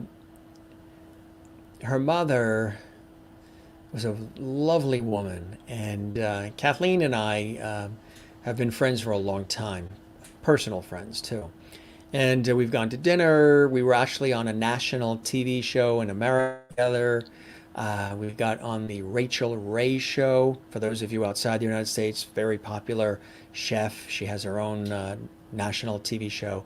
And Kathleen and I were on that show, which was a lot of cool fun, a lot of crack. And she's just a dear, dear friend. And her mom passed away a week ago. And it's been a rough weekend for Kathleen and the family. So we send you continued blessings and love, and I wish we were able to all be together, because I'd be there in a New York minute. But you know, the social distancing and this COVID thing. But when all that passes, we'll be together. Your mom's with you. She's watching. I know your mom loved watching this show, and she watched when you were viewer of the week, and I had you on, and we celebrated you as one of our viewers. Your mom loved that. So there's nothing like family. Family tops everything. So we send you a lot of love, Kathleen. You know that. You and I talk off air as well. So you hang in there, because I know it's been a very tough weekend. And when we do get together and we're able to hug, we'll give some pretty good hugs. So you take care, Kathleen. Sending love from my family to yours. Bernadette says, go enjoy the Long Sound before the weather changes. Colin, thank you.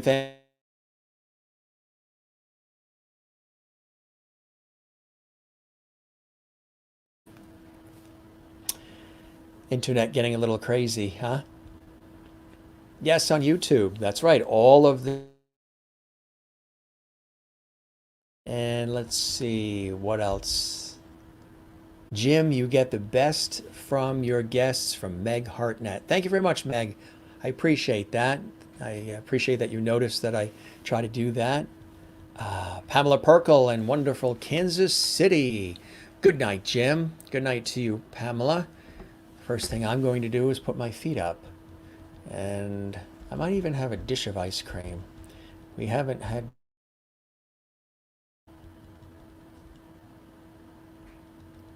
Enjoyed the show very much. Thank you, Janny. Is it Janny or Janie? We'll say both, so that way we're covered. Janny, Janie, Regan. Thank you very much. Jim, you had such great shows with Celtic Thunder lads that you've added more fans to your shows. Thank you very much, Mary. Welcome. I really appreciate that watching on YouTube. Good night, Jim and Lovedies everywhere. Stay safe. Bernadette, XX. Wow, we got double X. We didn't get XO, we got XX. Renee, I didn't sleep last night until less than 1 hour before the alarm. Isn't that funny how that works? Well, because you had to wait so long for that dinner. You and your husband had that amazing dinner, and it took a while for them to prepare it, right? Happy birthday once again to your husband. He's a very lucky guy, and we are happy that you guys are fans of the show. You almost fell asleep while doing your Facebook Live for the church. That would have been so if you had fallen asleep and then you woke up and you were doing the live stream for your church there in Iowa, could you say that when you woke up you were having a spiritual awakening? Just thought of that. That would have been a spiritual awakening. Or if you fell asleep while you were doing the live stream and the minister came over and tapped you, Renee, wake up. We're still going. Come on, wake up. He would have said that would have been a spiritual awakening for you, I'm sure. Thanks, Renee. We'll see you tomorrow. We've got an amazing week of guests. I'll tell you who they are in just a second. Thanks, Jim, for another great show. You're welcome, Kathy. You need to get a tall stool to sit on during the show at least part of the time. I agree. All right, I'll tell you just a second. We're just going to look at a couple of more here. Yes. Back in New York now. Yes, his mother, Emmett O'Hanlon's mother, has a restaurant, which obviously hasn't been open lately with everything going on. But I had dinner with Emmett, and both Emmets, our friend Lachlan Glenn, who's from Australia, and several other people after the two Emmets had a concert. And that was at this great restaurant that Emmett O'Hanlon's mother owns in New York City. We did that a while ago. That was fantastic. And then Emmett went off to Chicago with the opera. I will definitely be a regular viewer now. We love to hear that, Sharon. Welcome. Jim, you can do both the intro, stand, and interview. Sit. It's all Zen. Trust me. We will trust you. Slancha.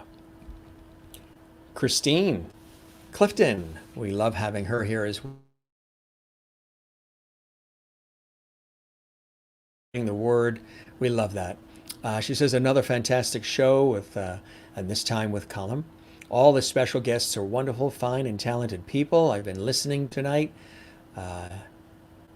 You took a back seat. You just soaked it all in. Usually you'll comment, which is really interesting because there's a lot of people that watch, but not everybody comments, which is perfectly fine because they're enjoying the show. But those of you that do comment, we really do appreciate that. And you're welcome to comment at any time. We like to look at the comments. The guests, when we have guests, I try to show them the comments too, because I know you guys like that and I like it and the guests too. Thanks for another positive-filled evening. My pleasure as well. Marjorie Hunter, we love her. Watching on YouTube, she says, I'll definitely spread the word. We love that, Marjorie. Thank you very much. Denise says, there aren't words to describe the Ryan chat that we had. RKFC, Ryan Kelly Fan Club, is quite the family. There aren't any words to describe the Ryan chat because Ryan and I said them all during the chat.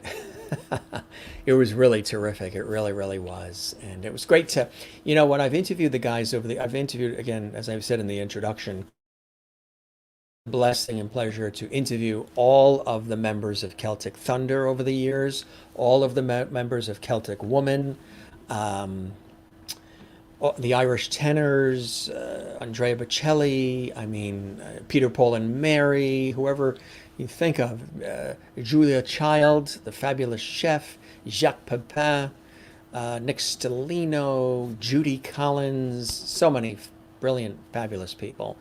And we like to have in touch. So Ryan, Neil, Damien, both Emmets, Colin, we've all pretty much stayed in touch. And Mairead Nesbitt, we worked on a special up in Maine with Tim Janis last year, which was really beautiful opportunity. And Chloe Agnew too. We've all just stayed in touch as well. So thank you, Marge.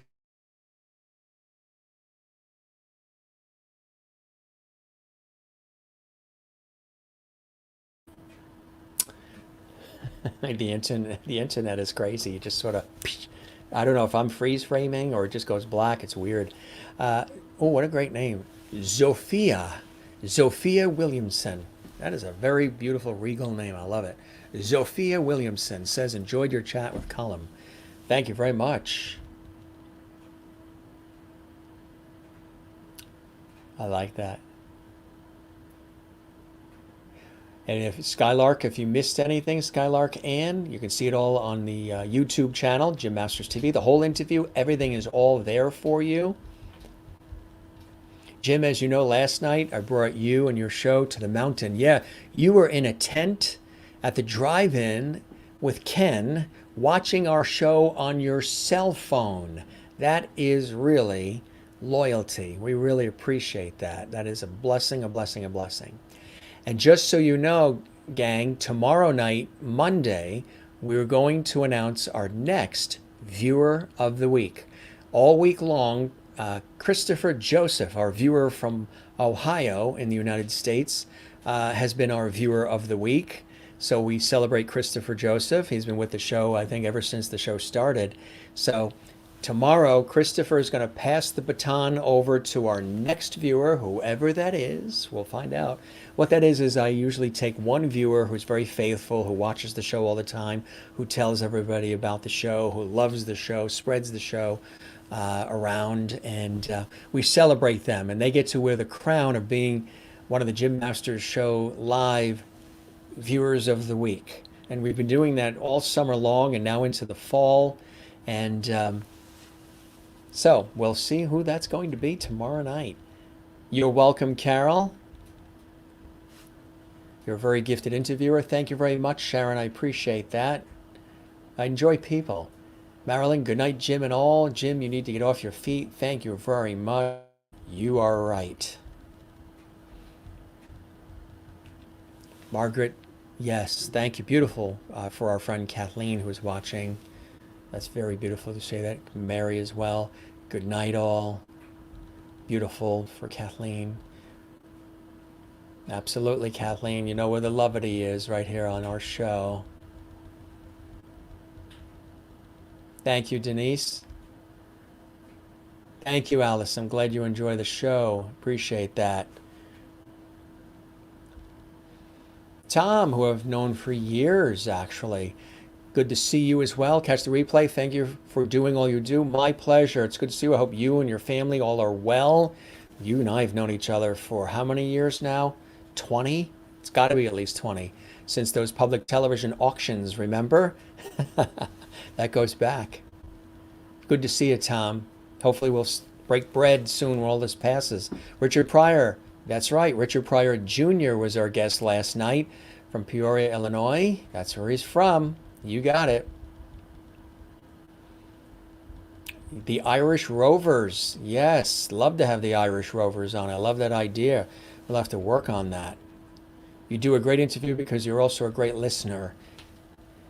Very true. People have said that in my professional work in television and radio. I really do listen, and I try to connect the dots and keep a thread going.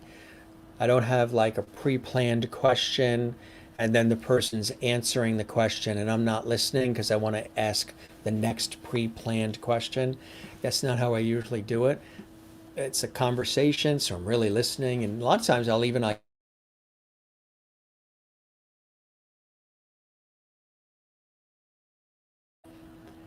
connect some things about my life to that person and they do it back, and then it becomes a really great threaded conversation. So I appreciate that, Barbara. Very nice of you to say. Your father's talking to you now. I know you miss your father. Good night, Margaret. We appreciate that as well. Really nice, beautiful comments, wonderful show, lots of crack. We thank once again our fantastic guest, great friend, Colm Keegan.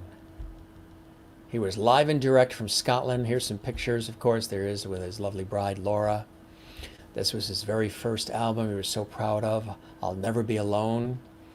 This was actually at the Public Television Studios when Colm was there. You see him there on the left. And then Damien, Neil, myself, my co-host Lee, Emmett O'Hanlon, Keith Harkin, Ryan Kelly, all there. We were doing actually PBS Pledge Breaks. We were shooting for a national special that the lads had. And then I was emceeing, Master of Ceremonies, host, presenter for several of the Celtic Thunder concerts. And this was backstage behind the scenes at one of the concerts. And I was introducing them on stage and hosting the concert. And you have Damien McGinty on the left, myself in the middle, Keith Harkin, and of course, Colm Keegan there. We had a lot of fun. We always have fun when we're together with the lads. And some more cool shots here. If you missed any of these earlier, his fabulous children. This is a great shot as well. Of course, the time with Celtic Thunder he loves so much. Another great shot there. We like to do our research here at the Jim Masters Show Live. That was his second album, which he talked about as well. Raised on Songs and Stories, which is fantastic. Really nice. Of course, the wedding, the beautiful wedding, and the family. Great sharing that. The gang from Celtic Thunder over the years. Of course, with him as well on Celtic Thunder. More shots. Loved his story about this one too. Of course, with Laura. Another great one. That's when the gang did, that goes back, that was Legacy. The Celtic Thunder gang. There's another great shot here. The publicity shots as well. Wonderful stories when he was talking about George, the loss of George, right?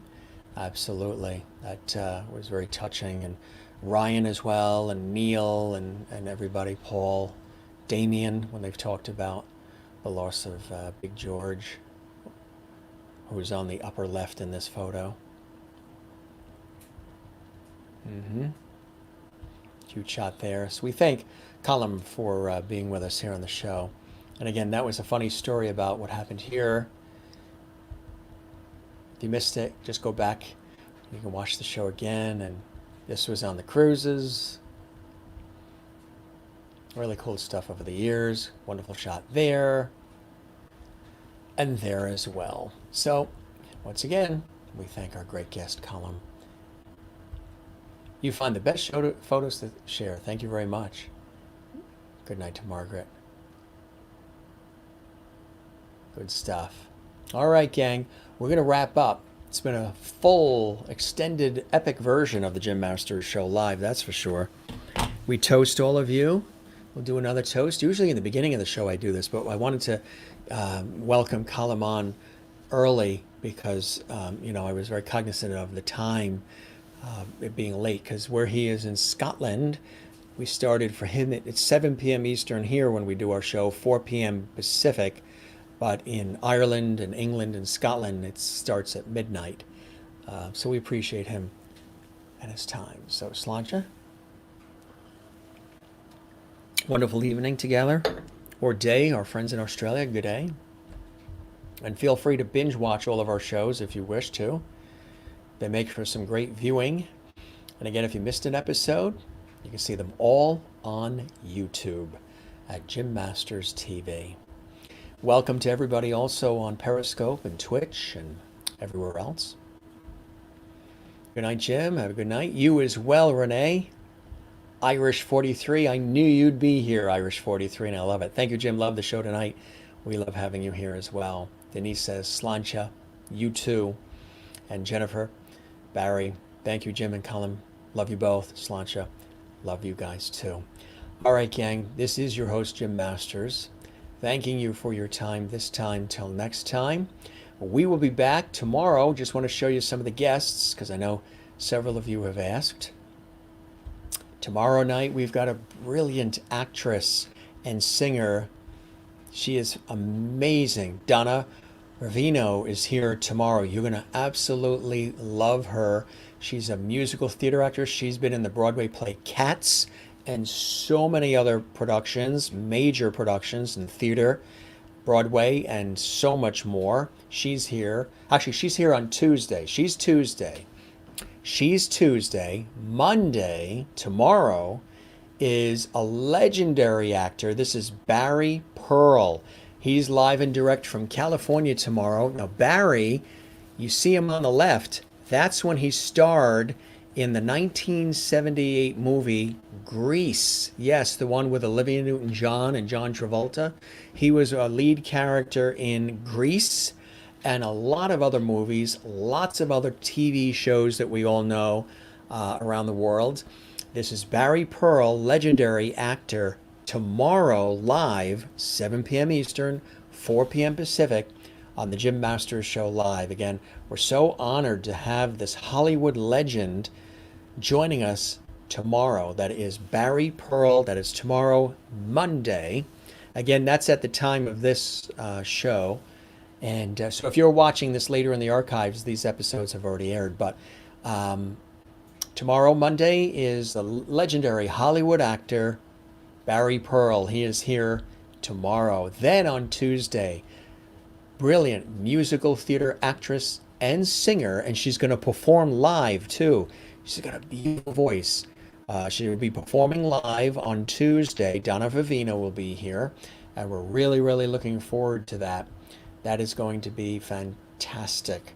And then on Wednesday, we've got a brilliant guitarist, singer, and songwriter, Daniel Kinnear.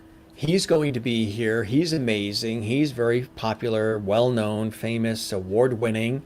Daniel is going to be here on Wednesday of this week. And then on Thursday, a phenomenal multi-instrumentalist, award-winning. She is extraordinary. Not only is she an amazing fiddler and so much more, but she plays a multitude of instruments. She's won so many awards, and she's just fantastic. And she's all excited to be here Thursday night. This is Lacey Carpenter. Lacey Carpenter is my special guest. She's also going to perform live. So just so you know, Barry Pearl is tomorrow, the legendary Hollywood actor. Tuesday, Donna Ravino is going to be here, the famous award-winning musical theater actress and singer. She's going to perform live.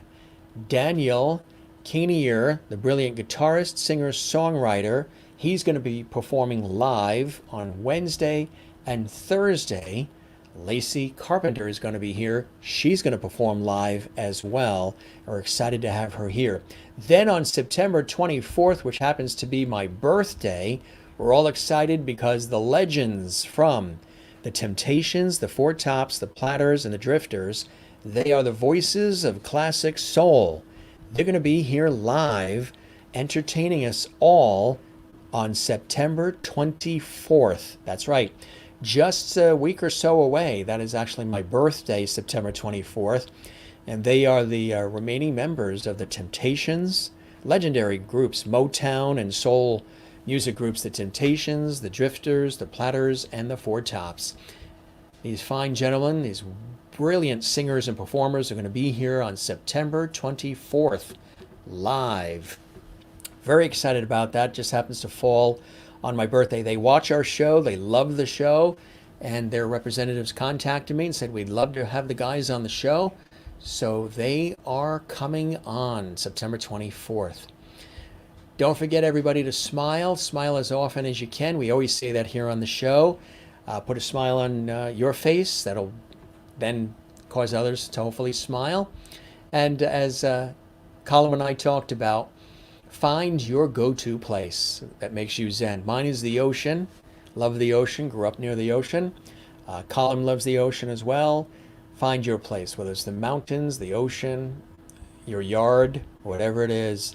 And again, don't forget to spread some levity all around the world. That's what it's all about. That's what you got to do, right?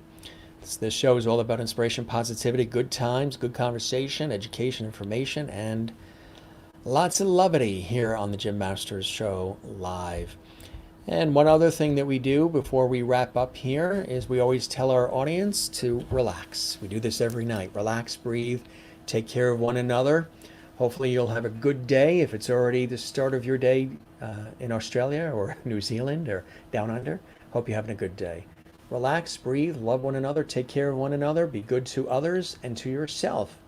Not every day is going to be perfect. Not every day is going to be roses and sunshine and lollipops and ice cream. But it's what you do with the day and with those around you that matters most. So relax, breathe, take care of one another. It's been an interesting year. So we send you love from all around the world. Sounds corny? Nah. Why not? The alternative is not so hot. All right, gang, as we always say here on the Jim Masters Show Live, everybody always looks for the blue star, and we always say, I'm the host, the executive producer of the show, star of the show. However, I think all of you around the world watching this show as we continue to grow together and build this beautiful community here online, all of you are the stars as well. It's just the way I look at it as a host, presenter. All of you are the stars as well. You and you and you and you and you and you. I know it's a little bit like a kid's show, like a children's show, right? You're a star and you're a star. But hey, what the heck, you know? I'm the host of the show, producer, so I say you guys are stars too. So there's your star. All right, gang. There's people that actually look for that if I don't do it. They're like, where's the star? Sometimes I forget because we get, rushed, but I'm glad I was able to do it for you tonight. You are very welcome. My pleasure, Soraya. I'm glad you loved it so much. Also can't wait to celebrate you, Jim, and your birthday, September 24th. I'll be celebrating my new friend. Happy birthday, Slancha. Thank you very much. Great show. Thank you very much. Thank you very much. Happy birthday, Allison. Thank you. I'll be here tomorrow night, too. Great. Absolutely. That's great to see. Christine says, good night, Jim. Thanks for all you do for this outstanding show. See you tomorrow with Barry Pearl, Hollywood legend. And I like the way you say it. Jennifer Barry.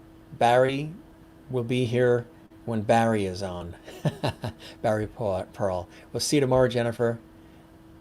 Lovely to all from Christine. Thank you very much. Wendy says on YouTube, great show, Jim. Thank you again for having our Irish lads on your show. Their fans always show up. We appreciate that. And we hope they become regular fans of the Jim Masters Show Live. Good night, Jim. Thanks again for a lovely evening. My pleasure, Mary Brandenburg, watching on YouTube. Thank you, Jim. Love the show tonight from Irish 43. Thank you very much. And Renee as well. And Slancha. Yeah, on a night like tonight, it's a good way to end it with Slancha. All right. So we're going to say our official goodbye. You're very welcome, Soraya. You have a good night. Okay, so this is your host, Jim Masters, thanking you for your time this time till next time. We always have epic conversations on these shows, and it's always a blessing and a pleasure to do for you. I'll be here tomorrow, 7 p.m. Eastern, 4 p.m. Pacific, with another great show lined up and an amazing guest, and I hope you are here as well. If you're not, hope you have a great day. We'll see you on the next one, and you can see all these episodes on the YouTube channel at Jim Masters TV. I knew there'd be another one coming in. Here it is. From Francis. Good night, Jim. Another great show. Good night, everyone. You as well. The pleasure is all mine. Jim, get a comfy chair for you. Jim will be zen. Yes, Jim will be zen as soon as he sits down. He's going to do that right now. Thank you very much. I appreciate that. Thanks for that reminder. All right, gang. Love you all. Take care. This was a lot of fun. We appreciate it. And again, we appreciate Colm Keegan for being our guest tonight. My buddy from Celtic Thunder and everywhere else. All right, have a good night. You have a good day wherever you are around the world. Appreciate you being here tonight. We'll see you tomorrow. Bye-bye.